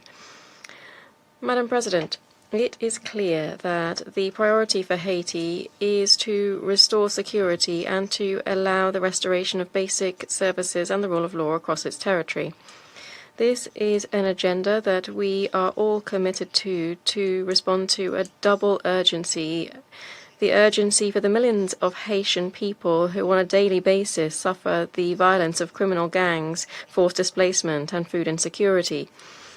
It is also urgent once a minimal level of security is restored and national roads are reopened to conclude the political transition process. Only the restoration of the country's democratic institutions through the holding of elections will allow for the laying of foundations for renewed governance capable of guaranteeing the lasting return to the rule of law and respect for human rights. To address this scourge of insecurity, we now have tools that we must make full use of. Firstly, the Gang Suppression Force. This continues to be deployed, and it has a consistent strategy now. It's important to speed up its rollout so that, with the support of the United Nations Support Office, UNSO, it can conduct as soon as possible the planned operations to recover territory from criminal gangs and secure essential infrastructure. France is already contributing to this through political, financial, and technical support. We will also ensure that the force sets exemplary standards in terms of human rights and humanitarian law. This is essential for the respective populations as well as to ensure the sustainability of the international effort. We also need to ensure that our decisions have a long-term effect to support Haitian authorities in building the capacities of the national police and of Haitian armed forces, as well as border controls and control of arms and munitions. France will continue to contribute to this bilaterally. Next, this security response. In order for this security response to be effective and sustainable, it needs to be part of a comprehensive approach to strengthening the entire police justice prison chain. The implementation of a disarmament, dismantlement, and reintegration program taking into account the specific situation of children is essential here. France stands ready to follow up with other members of this Council on the options set out by the Secretary General in May. Furthermore, we welcome the progress made in setting up the specialized judicial chambers that we support in the context of the French presidency of the G7. This is an essential part of combating impunity. BINUH should also continue its work in strengthening national institutions, human rights institutions, and civil society. Finally, this Council has set up an arms embargo. A more effective implementation of this would allow for the stemming of arms arriving in Haiti. This is an important complement to individual sanctions, which have a deterrent effect if they are effectively applied. Madam President, this Council has fulfilled its responsibility by setting up a full architecture to support the return to security in Haiti with full respect for its sovereignty, its independence, and its territorial integrity. It is important to continue with our efforts in this area. France will continue to stand alongside the people of Haiti. Thank you very much. I thank the representative of France for the statement, and I now give the floor to the representative of China. President, I welcome Foreign Minister Kai Kwamba presiding over today's meeting and thank Special Representative Ruiz, Matthew, Executive Director Zuma, SRSG Fraser, and Special Representative Christophe Fides for their briefings, and also welcome the foreign ministers of Haiti and Dominican Republic and representatives of Mexico and Jamaica to today's meeting. Since the Security Council last considered the situation in Haiti, challenges to the political transition remain. The security situation is still severe, and the humanitarian crisis remains deeply concerning. All parties in Haiti must demonstrate a greater sense of urgency and take pragmatic actions, work together with regional partners and the international community to respond to the crisis through comprehensive measures that address both symptoms and root causes. I would like to highlight the three following points. First, it's imperative to accelerate the political transition. The key to breaking the vicious cycle of crisis in Haiti lies in establishing a legitimate, effective, and accountable government and putting national governance back on the right track. The SG's report shows that differences persist among Haitian stakeholders on transition arrangements, election preparations, among others, and prospects for transition remain uncertain. The Haitian authorities and all political parties and groups must genuinely demonstrate political will, build broader consensus through inclusive dialogue, lay the groundwork for the early holding of credible and inclusive elections, and prevent further delays in the political transition. China supports BINUH in continuing to play its good office's role and work together with regional organizations such as CARICOM to form synergy. Second, every effort must be made to improve the security situation. Although the Haitian police and security forces have made some progress in the operations in certain areas, violent crimes remain rampant, and innocent civilians continue to suffer greatly. We call on the Haitian authorities to scale up efforts to combat gang violence and strengthen security governance, with focus on protecting civilians during security operations, especially vulnerable groups such as women and children. We have noted the progress in the deployment and operations of the Gang Suppression Force and hope that it will strictly comply with international law, exercise utmost caution in the use of force, ensure transparency, timely reporting, and full accountability in its operations so that the Council can maintain close oversight. The persistent flow of illicit arms and ammunition is a major factor driving the escalation of gang violence in Haiti. China once again urges the international community, in particular the principal source country of Haiti's arms and ammunition, to strictly implement Council's arms embargo.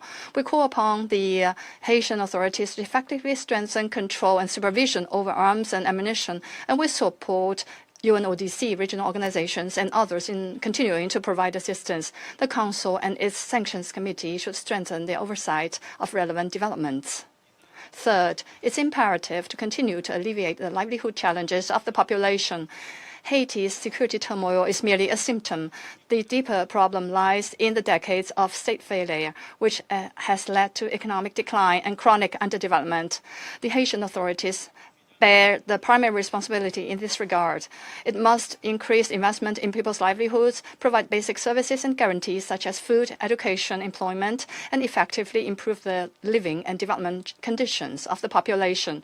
China supports UN development and humanitarian agencies, as well as international and regional partners in their continued constructive assistance to Haiti. We also hope that Haiti will keep strengthening its own capacity building to transform external support into endogenous drivers of self-sustaining development. President, ultimately Haiti's future must be built by the Haitian people themselves. We support the Haitian people in firmly taking their destiny into their own hands and achieving lasting peace, stability, and development at an early date. China stands ready to continue playing a constructive role together with the international community toward that end. I thank you, President. I thank the representative of China for the statement. I now give the floor to the representative of the Russian Federation. We thank the Special Representative of the Secretary General, Mr. Carlos Ruiz-Massieu, as well as the Special Representative of the Secretary General for Children in Armed Conflict, Ms. Vanessa Frazier, as well as the Executive Director of UNODC, Ms. Monica Juma, for their substantive briefings. We listened very carefully. Mr. Jack Christofidis, the head of the Gang Suppression Force. We welcome the presence of the Minister of Foreign Affairs of Haiti, Ms. Raina Forben, and Mr. Roberto Alvarez Gil, the Minister of Foreign Affairs of the Dominican Republic. Haiti continues to teeter on the edge. Any progress requires colossal efforts, whereas the risk of irreparable descent into chaos is exorbitantly high. The scale of the humanitarian catastrophe on the island, as well as the insufficient international response thereto, well, they were eloquently recounted by the Secretary General following his trip to Port-au-Prince back in June. A fundamental step on the way towards stabilizing the situation in the country should be a return to the constitutional path of development, as well as a restoration of democratically elected authorities. Against this backdrop, the efforts of the provisional authorities, as well as the international community, represented by BINUH, are focused on, and rightly so, are focused on preparing and holding the long-awaited presidential election.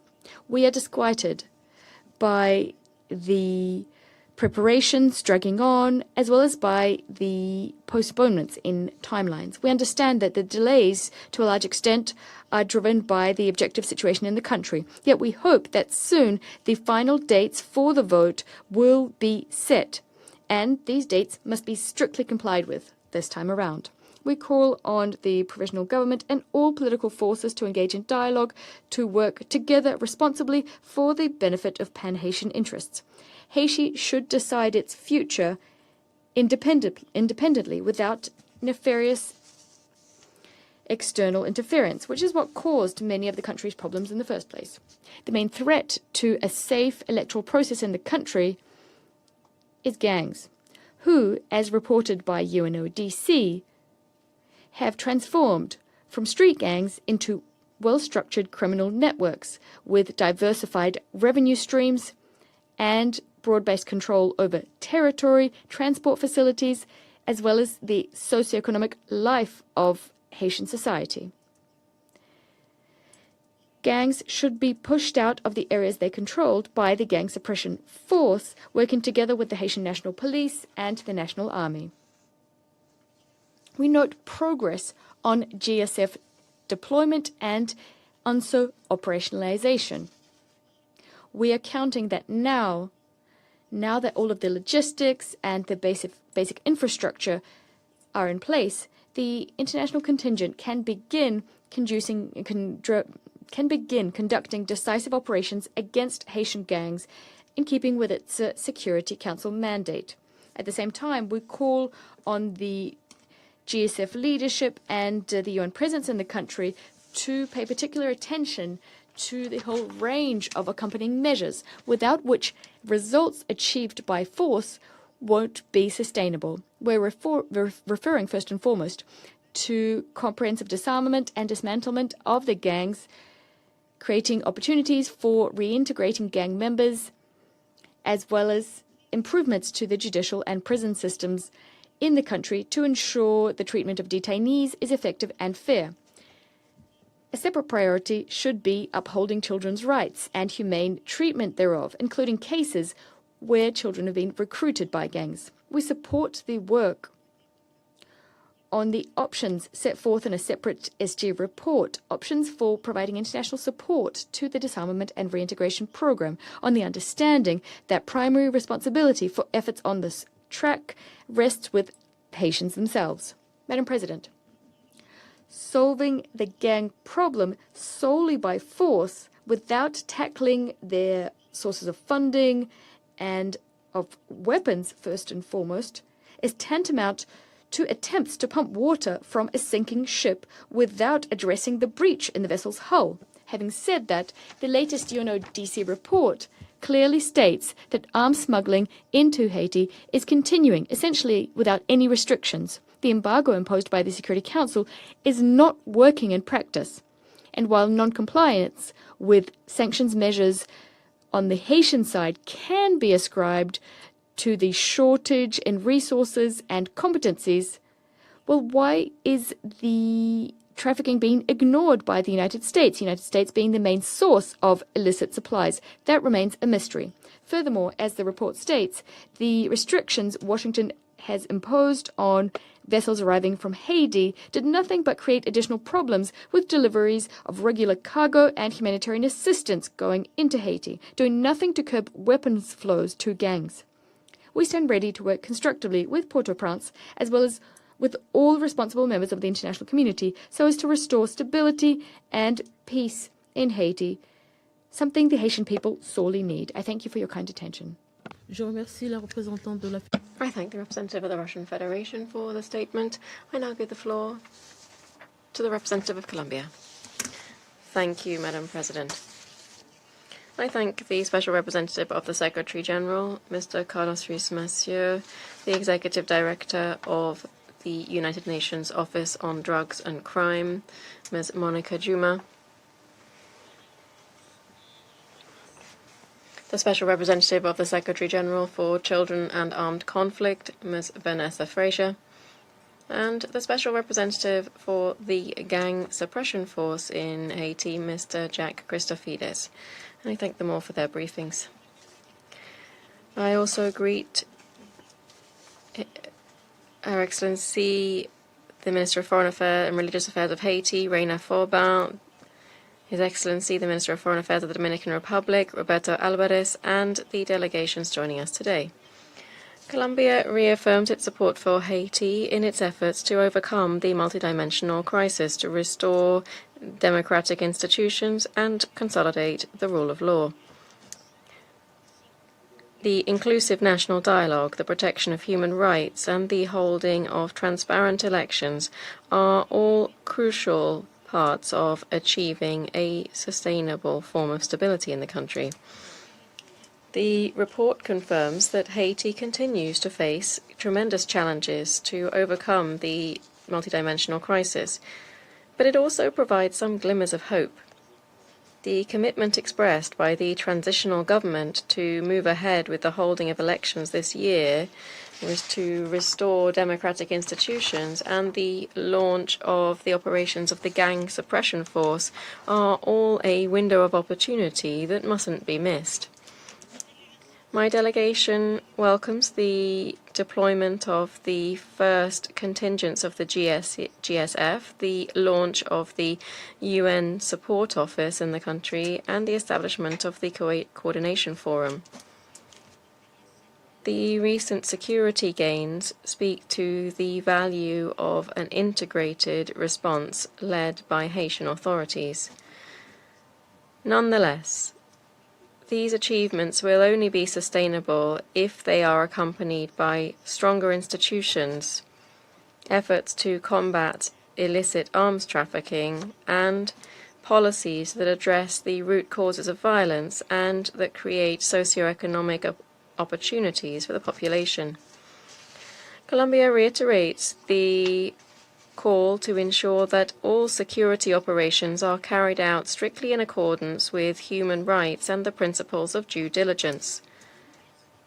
At the same time, we call for a differentiated approach to be taken to the protection and assistance for children and adolescents associated with gangs. In this regard, my delegation welcomes the report into operations for a disarmament, dismantlement, and reintegration strategy and its approach on strengthening the justice sector. DDR is part and parcel of peace building and preventing recruitment, particularly of minors. Colombia reiterates its readiness to continue contributing to these efforts through technical cooperation and the exchange of experiences, as was made clear by the recent visit to Haiti by the director of the National Agency for Reincorporation and Normalization, aimed at supporting the work of the Haitian National Commission for Disarmament, Dismantlement and Reintegration through the exchange of lessons learned and tools honed through our own experience. Our experience has taught us that there can be no peace without justice. And along these lines, Colombia welcomes the establishment of the specialized judicial chambers and the increase in the budget allocated to the justice sector. We are, however, concerned by persistent impunity in high-profile cases and in cases of serious human rights violations. We also remain concerned by the high rates of prolonged pretrial detention and barriers to accessing justice for victims and survivors of sexual and gender-based violence. Colombia reiterates the importance of fully incorporating a gender perspective in the institutional response. In this context, the Colombian delegation reaffirms the importance of guaranteeing due process and access to timely justice, this in accordance with international standards. Peace-building efforts in Haiti must go hand in hand with reforms to ensure an efficient judicial system so as to curb impunity and improve prison conditions. Just as there can be no peace without justice, nor can there be peace without the full, effective, safe, and meaningful participation of women. Colombia recognizes the commitment of the Haitian government and the work of BINUH to promote the involvement of women and young people in the political process. We call for these efforts to be continued. Ensuring lasting stability in Haiti demands more than an immediate response to insecurity. It's vital to create economic opportunities, to build climate resilience, and to protect ecosystems as the very foundation of sustainable development and for a lasting peace. And in this vein, Colombia is advancing in implementing its own bilateral work plan with Haiti. To conclude, Colombia reiterates its solidarity with the Haitian people and our commitment to continue supporting Haitian-led efforts to recover security, restore democratic order, and to consolidate the rule of law. The window of opportunity that is opening today mustn't be squandered. As a part of this process, the role of BINUH and the UN team will remain essential to support national efforts and to transform this progress into sustainable peace. Thank you very much. I thank the representative of Colombia, and I now give the floor to the representative of Bahrain. السيدة الرئيسة في البداية أود أن أرحب ب Madam President, at the outset, I would like to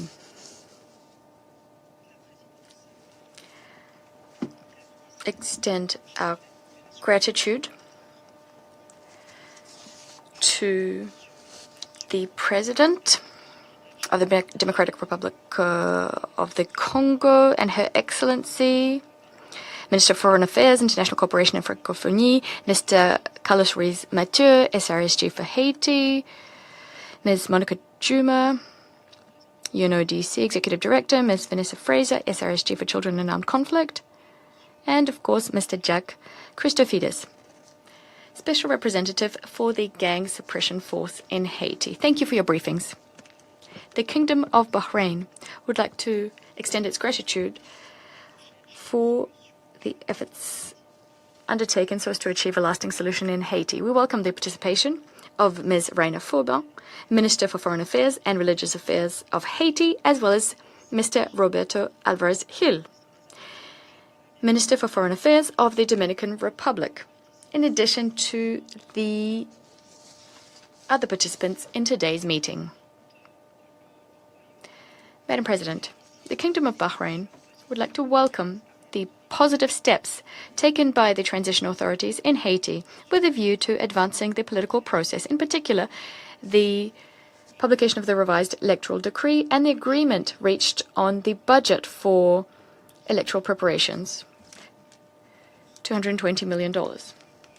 We also wish to $120 million. We also wish to underscore the need for inclusive, ongoing national dialogue with all political and civilian stakeholders so as to bolster trust and overcome the obstacles, all with a view to ensure that free, regular elections are held, allowing us to restore democratic institutions in a lasting manner. Madam President, the Kingdom of Bahrain has been following ongoing violence and armed conflicts perpetrated by gangs with great disquiet, in addition to the humanitarian tragedies resulting therefrom. Hundreds of deaths, injured, and thousands of displaced people. There is also an alarming increase in violence against women and girls. Against this context, the Kingdom of Bahrain would like to underscore the important role played by the Gang Suppression Force, the GSF. We underscore the need for logistical cooperation, a job being done by UNSO. There is a need for all security forces to fully uphold the HRDDP policy as well as international norms governing the protection of civilians in joint operations. Furthermore, we'd like to reaffirm the strategic significance of the disarmament, dismantlement, and reintegration program. This is an essential guarantee, allowing for security gains, temporary gains, to be transformed into lasting stability. Madam President, youth empowerment and child protection are fundamental pillars of lasting peace building and efforts aimed at breaking cycles of violence. Against this backdrop, we reiterate the need to invest in education, to broaden the prospects and opportunities offered to young people, as well as to strengthen community initiatives which help to protect young people from recruitment and exploitation by armed groups, thereby strengthening their ability to partake in building a stabler, safer future. By way of conclusion, we'd like to underscore our unswerving solidarity with the brother people of Haiti so that they can overcome and turn a new page in their history. We reiterate our commitment to humanitarian principles as well as our commitment to working hand in hand with the international community and the United Nations so as to tackle current challenges and build a safer, stabler future.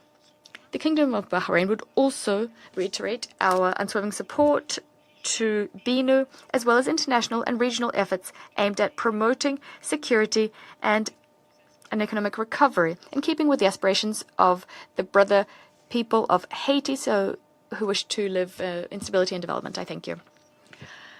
I thank the representative of Bahrain for their statement. I now give the floor to the representative of the United Kingdom.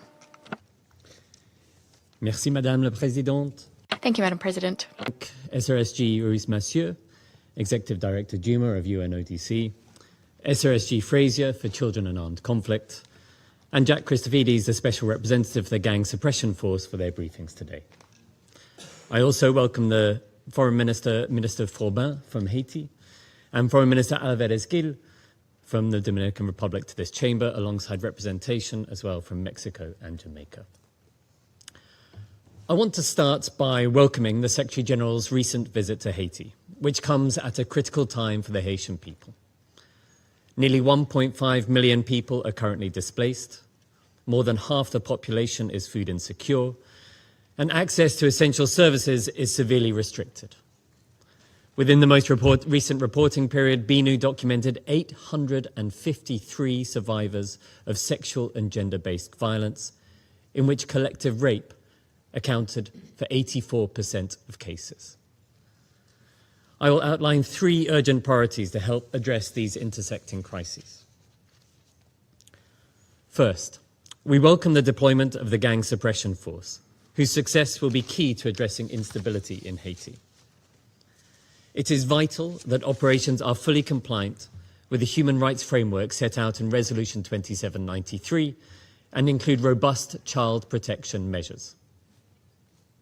In this context, the UK has committed up to $7.5 million to the Human Rights Compliance Mechanism for the Gang Suppression Force, delivered by the UN Office of the High Commissioner for Human Rights.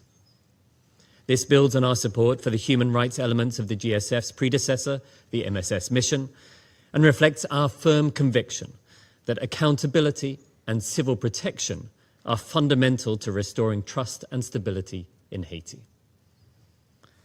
Second, we remain deeply concerned by the high proportion of children recruited by gangs. We need to take action to break the cycle of violence and prevent future lost generations.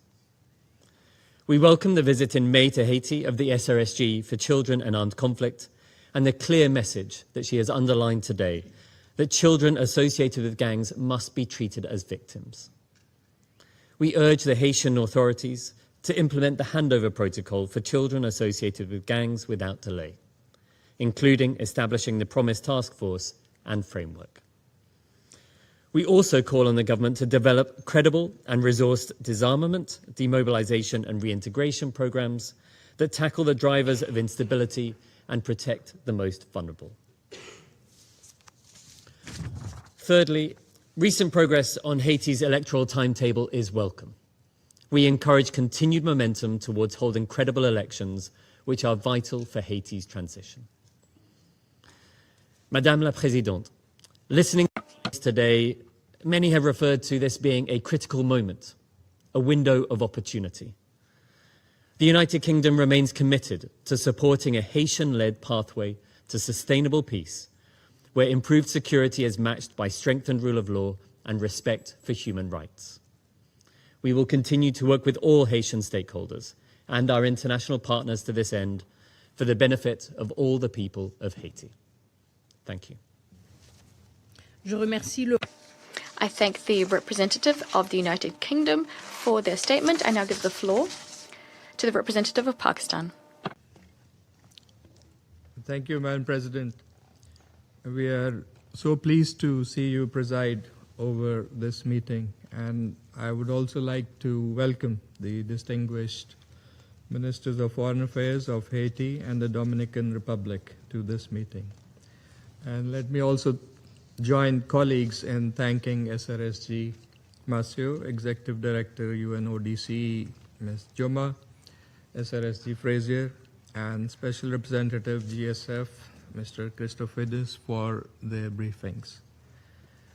Madam President, as we heard from the SRSG and other briefers, Haiti is gripped by complex, multidimensional challenges which require a comprehensive, multifaceted response, including the support of this Council.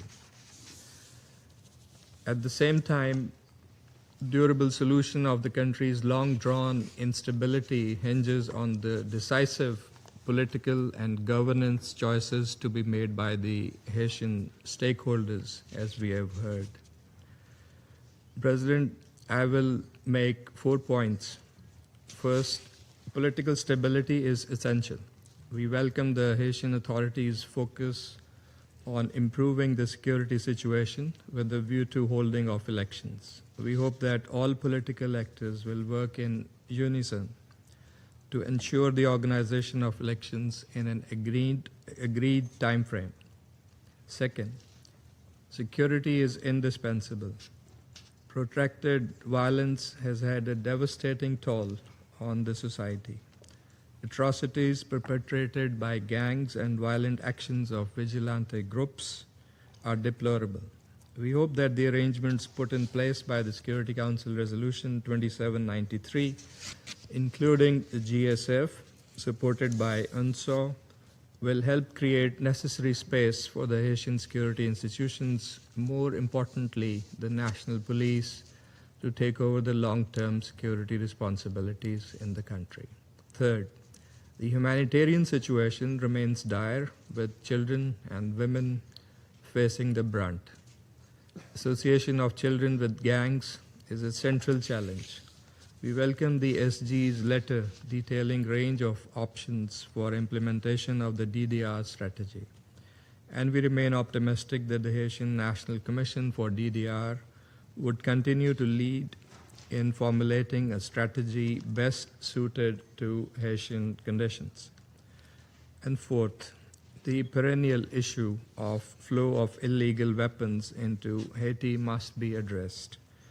Effective regional and international efforts to implement 2653 sanctions regime can go a long way to curb the illicit arms flow into the country and disrupt the ability of gangs to perpetrate violence. Madam President, long-term stability of Haiti requires a holistic and responsive Haitian-led and owned process, underpinned by dialogue and cooperation, and backed by well-coordinated and executed international and regional support. What Haiti needs today is unity of purpose in the best interest of the Haitian people. Pakistan stands ready to play a constructive role in helping Haiti achieve durable peace, progress, and prosperity. I thank you. Je remercie. I thank the representative of Pakistan for their statement. I now give the floor to Her Excellency Ms. Raina Fourbin, Minister for Foreign Affairs and Religious Affairs of Haiti. Madam President,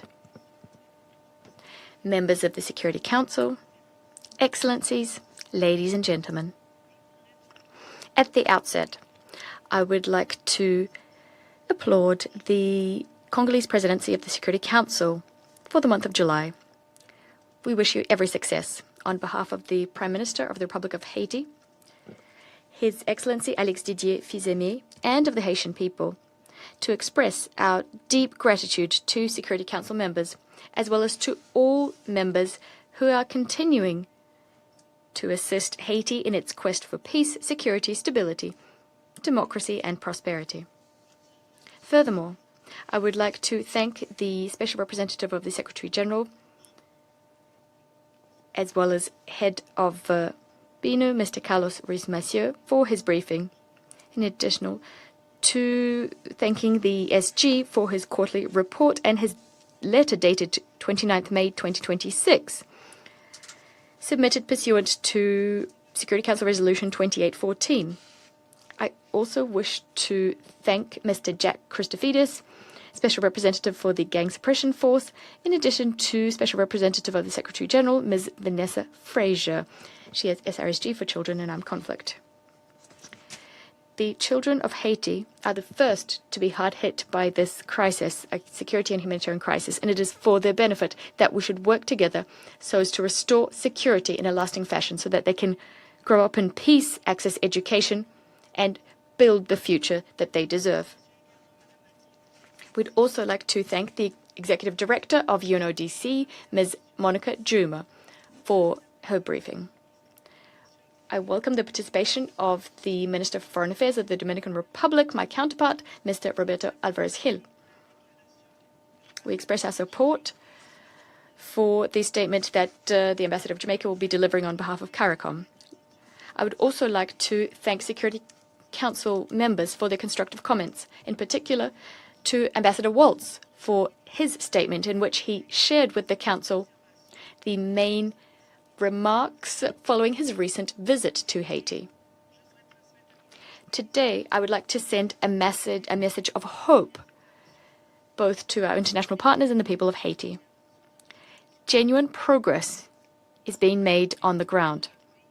We are closer than we've been in years to restoring security and holding elections that are free, credible, inclusive, and participatory. Now is not the time to back down. It's the time for the international community to stand resolutely side by side with the Haitian people, to lock in progress that's already been made, and to help Haiti to return to the path to peace, security, stability, democracy, and hope, and this in a lasting fashion. Madam President, despite the challenges, Haiti is making progress. Our security forces, as well as the Gang Suppression Force, are fully mobilized with a view to restoring security. Our government remains fully committed to restoring constitutional order, all the while implementing the reforms that are necessary for strengthening security, reinforcing public institutions, and improving the lives of our people, especially the living conditions. The electoral process today has gone further than it's ever gone over the last decade. 2 of the 3 phases necessary for the holding of national elections have already been completed. The remaining phase falls to the Provisional Electoral Council, which should publish the official electoral calendar in the coming days. The political party registration process has been completed. The voter registration process is underway. The electoral process is fully operational because now, more than ever, the Haitian government stands convinced that the only way for Haiti to make progress lies in the holding of elections. Madam President, Haiti needs free, credible, inclusive, and above all, participatory elections. Elections which restore trust. Elections which strengthen democratic legitimacy. Elections which pave the way to lasting peace and stability. This is what 12 million men, women, and children in Haiti are hoping for. Today, 7 of Haiti's 10 departments are ready for electoral activities without any major security impediments. The deployment of the Gang Suppression Force in the 3 remaining departments is absolutely vital to guarantee that every Haitian citizen can exercise his or her fundamental right to choosing his or her leaders freely without impediments. Security is a necessary bedrock for legitimate elections. The government has taken significant steps to restore security. Since January 2026, over 2,000 police personnel were trained within the framework of the P4000 government program. Meanwhile, 1,500 new members are being recruited into the Haitian Armed Forces. If progress continues as planned, by the end of this year, the National Police would have been reinforced by 4,000 additional police personnel. Meanwhile, the armed forces would see 1,500 new servicemen join their ranks. Our objective is clear: progressively consolidating Haitian security institutions so that they can uphold our country's security. Concrete results have already been made on the ground, and they're encouraging. 3 IDP camps have been closed, allowing many families to go back to their homes. In parallel, the government is pledging a new approach to the humanitarian response, moving from aid to trade. The goal being to create long-term opportunities for the Haitian people, especially for our young people. Alongside these efforts, we've reactivated our National Disarmament, Dismantlement, and Reintegration Commission. We are also continuing the implementation of significant reforms to the judiciary, the objective being to strengthen the rule of law and accountability. 2 specialized chambers aimed at punishing mass crimes, sexual violence, and serious financial crimes have been inaugurated.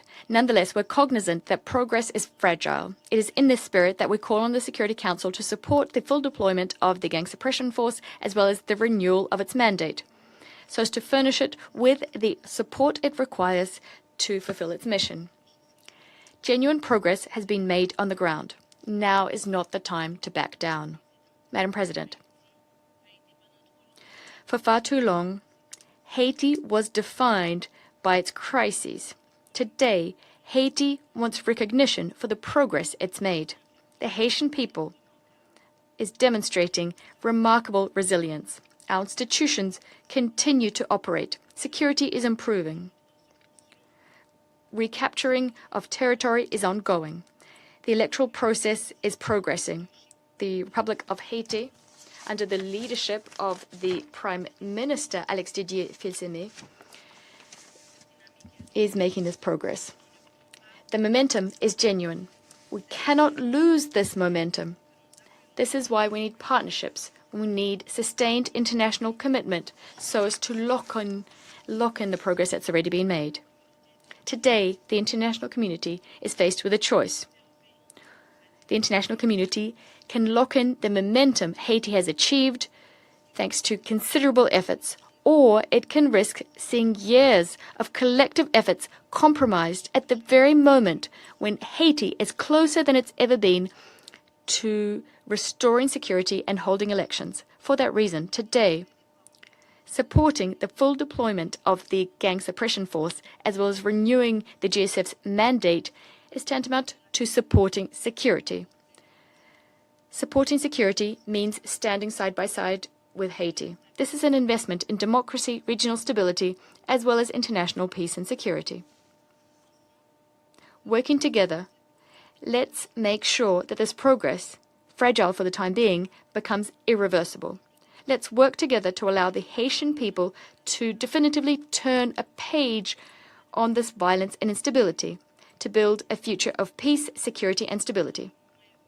Because it is high time to lock in these gains. I thank you. I thank Her Excellency Ms. Faubin for her statement. I now give the floor to His Excellency Roberto Alvarez Gil, Minister for Foreign Affairs of the Dominican Republic. Señora Presidenta. Madam President, Mr. Carlos Ruiz Massieu, Special Representative of the Secretary General for Haiti, Madam Monica Juma, Executive Director of the UNODC, Madam Vanessa Frazier, Special Representative of the Secretary General for Children and Armed Conflict, and Ms. Reina Faubin, Minister of Foreign Affairs and Religious Affairs of the Republic of Haiti. Distinguished members of the Council, we congratulate the Democratic Republic of the Congo on its leadership of the work of the Council this month, and we thank all of the briefers for their valuable presentations.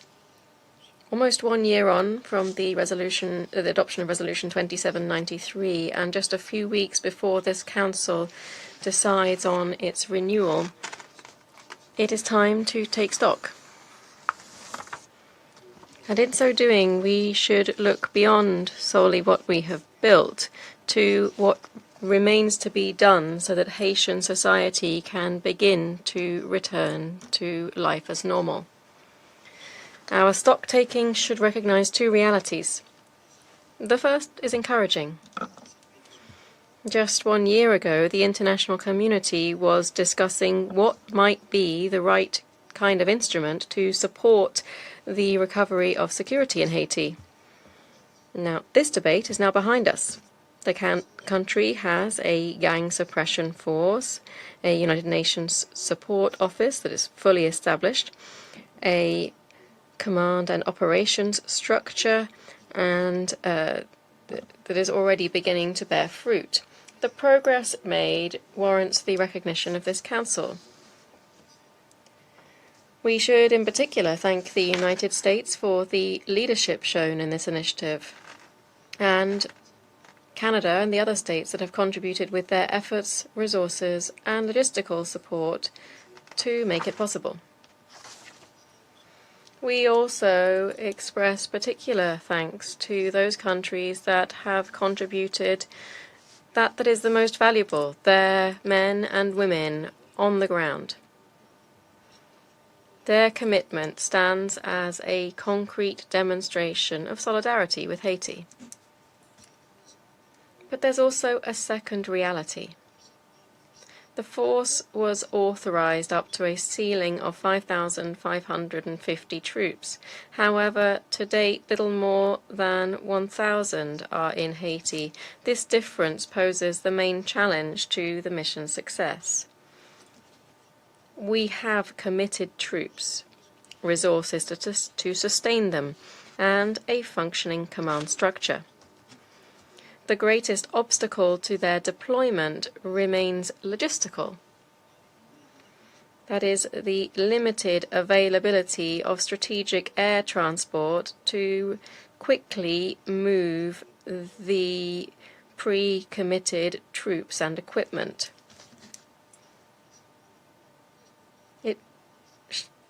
A purely logistical challenge shouldn't stand between the action of the international community and the protection of entire people. Therefore, we appeal to all member states that have this ability to share them with this mission. A handful of decisions would be enough to significantly speed up the arrival of troops and their equipment. Distinguished representatives, but the urgency of the situation also has a strategic dimension. Time is not on Haiti's side.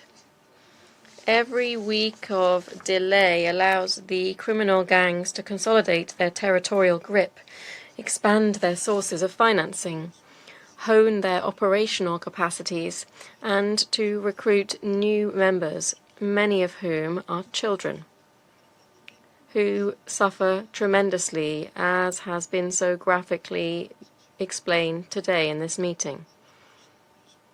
Completing the force isn't purely an operational priority. It is the essential precondition to beginning to reverse the current trend. Security is also essential for the political transition. The Dominican Republic would like to see Haiti hold free, inclusive, and credible elections. But we have to recognize a clear reality.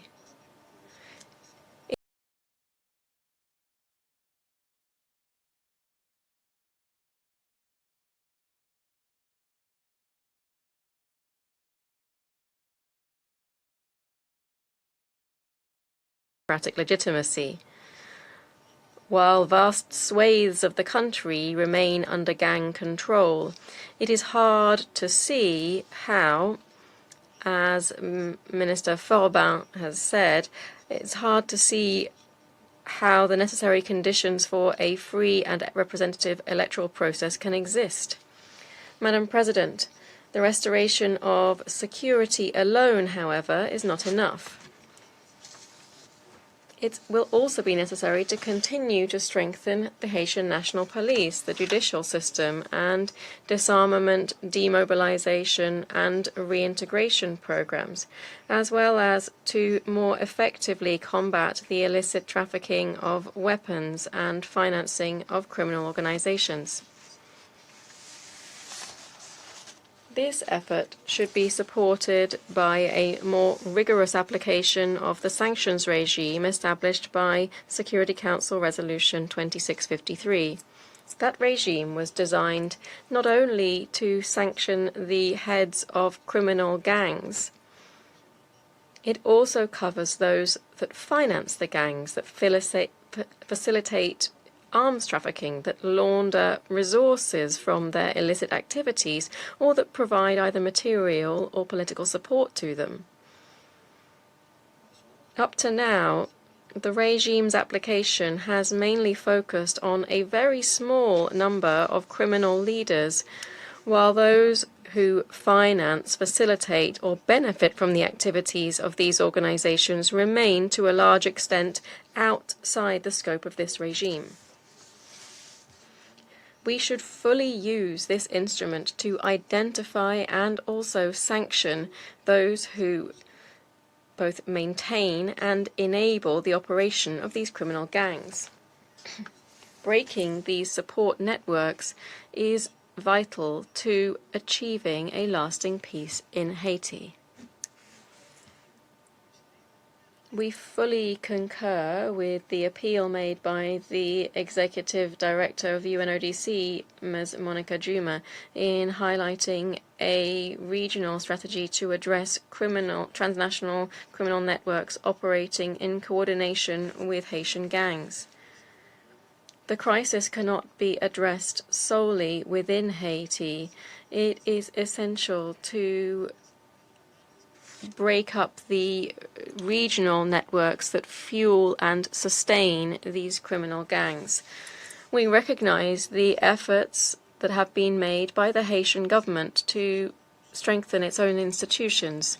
These steps include incorporating new officers into the national police, training security personnel, and establishing specialized judicial chambers to address the most serious crimes.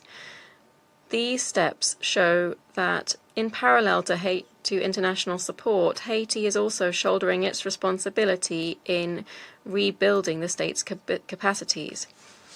An international force can help to recover the territory, but only robust Haitian institutions will be able to preserve it permanently. The Dominican Republic will continue to play its part. We will continue to cooperate with the United Nations, supporting the Gang Suppression Force, strengthening our combating of the illicit arms trafficking, and contributing within our means to stabilizing our neighboring country. Madam President, within just a few weeks, this Council will decide on the renewal of the mandate of the force and of the UN Support Office in Haiti. The Dominican Republic fully supports this renewal. But extending the mandate will not suffice if we fail to harness the opportunity to overcome the obstacles that continue to prevent the force from reaching its authorized strength. Renewing it without closing this gap would be tantamount to renewing a promise without ever fulfilling it. There is a genuine window of opportunity, as has been broadly highlighted today. Rarely have an expanding international force, a fully operational UN support structure, available resources, renewed international commitment, and institutional progress all converged in Haiti. And this opportunity won't be there indefinitely. It's our collective responsibility to make the most of it while it's here. Over the past 4 years, this Council has taken important decisions on Haiti. We don't need another strategy. We need to fully implement the one that we already have. That means completing the force deployment, strengthening the arms embargo, fully applying the sanctions regime established by this Council, and continuing to strengthen Haitian institutions. The Haitian people have demonstrated extraordinary resilience. After so many years of suffering, they don't need another resolution. They need the decisions that have already been taken by this Council to finally deliver peace, security, and hope that have eluded them for so long. This, ultimately, is the historic responsibility that we share today. Thank you very much. I thank His Excellency Mr. Alvarez Gil for that statement, and I now give the floor to the representative of Mexico.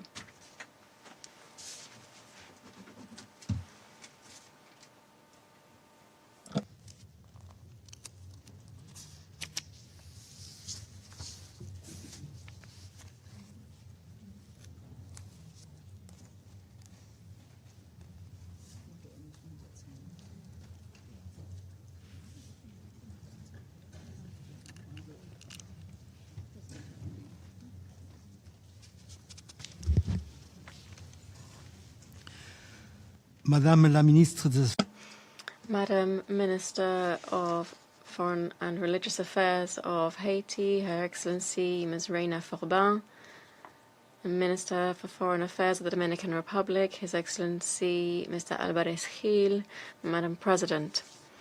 We thank the Special Representative of the Secretary General and Head of the United Nations Integrated Office in Haiti, Mr. Carlos Ruiz-Massieu, the Special Representative for the Gang Suppression Force in Haiti, Mr. Jack Christofides, the Executive Director of the United Nations Office on Drugs and Crime, UNODC, Ms. Monica Juma, and the Special Representative of the Secretary General for Children and Armed Conflict, Ms. Vanessa Frazier.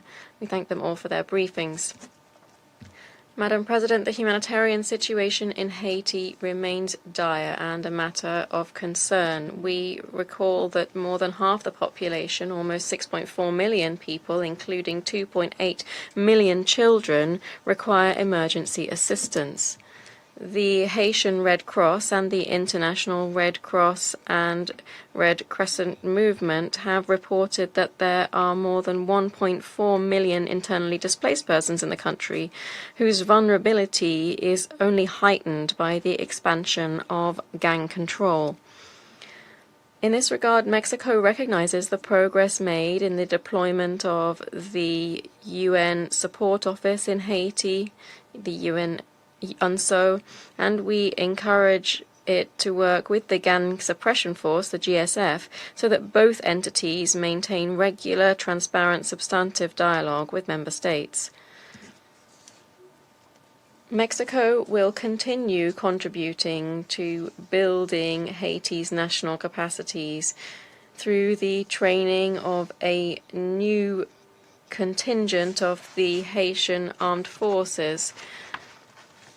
And with this latest training session, we will have contributed to the training of more than 1,000 personnel across different modalities decided by the Haitian government. To move ahead with security and peace-building efforts in Haiti, we call for the Security Council to look closely at the options put forward by the Secretary General to promote Haitian-led disarmament, dismantlement, and reintegration.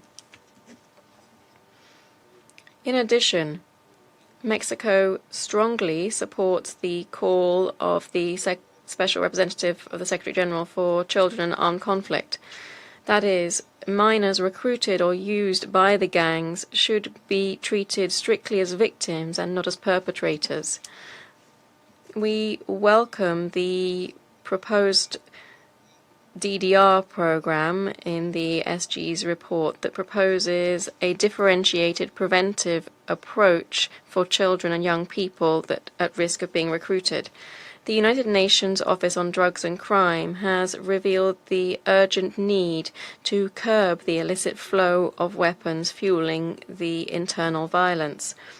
We need to strengthen the effective application of the arms embargo imposed by this Council through stricter export controls and rigorous end-user verification mechanisms. Mexico welcomes the progress at the political level that gives some grounds for hope. The conclusion of the Transitional Presidential Council's mandate, the peaceful transition of executive authority, and the signing of the National Pact for Stability, as well as the organization of elections, have been important steps towards restoring constitutional order in the country. We encourage Haitian authorities to keep up this momentum and to hold free, inclusive, and credible elections within the planned timeframe. It's essential that all interested Haitian parties renew their commitment to resolving their differences peacefully, working towards the holding of elections and restoring democratic institutions.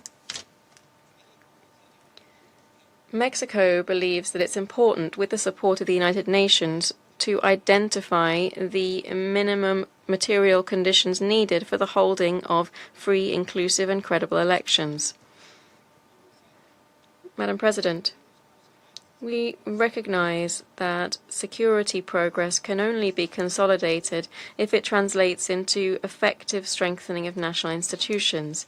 The international response will be all the more effective to the extent that it does strengthen national institutional capacities, fosters Haitian ownership over the stabilization process, and ensures a consistent approach across security, justice, institution building, humanitarian assistance, and development. In this regard, my country highlights the recent signing of an electoral cooperation instrument with Haiti. We reiterate our readiness to continue supporting the strengthening of institutional capacities in those areas identified as priorities by Haitian authorities. Madam President, BINUH's work is vital at this juncture to continue consistently guiding the efforts of all actors in the country towards peace, to facilitate inclusive inter-Haitian dialogue, and to promote community violence reduction programs. These are all much-needed steps to forge ahead in the political process and in strengthening the rule of law. The protection of human rights and public security remain at the heart of these efforts. In this context, we recognize the training provided by BINUH to the Haitian National Police in sexual and gender-based violence prevention and response. To build a lasting peace, we need to address the root causes of violence and strengthen the social fabric. To that end, the Mexican government, together with the United Nations, this year organized a workshop bringing together more than 40 local leaders to develop concrete proposals for social reconstruction. This initiative is consistent with the objectives of the National Youth Leadership Forum, coordinated together with the UNDP, which seeks to create genuine opportunities for women and young people to participate actively in decision-making in their country. Finally, Madam President, Mexico reiterates the importance of ensuring that the work of the UN remains focused on consolidating the Haitian state and facilitating the emergence of a new social pact, which overcomes inequalities and historic injustices that have been endured by the Haitian people. We reiterate our full readiness to continue working with Haiti to resolve the structural challenges that the country faces. Thank you very much. I thank the representative of Mexico for that statement, and I now give the floor to the representative of Jamaica.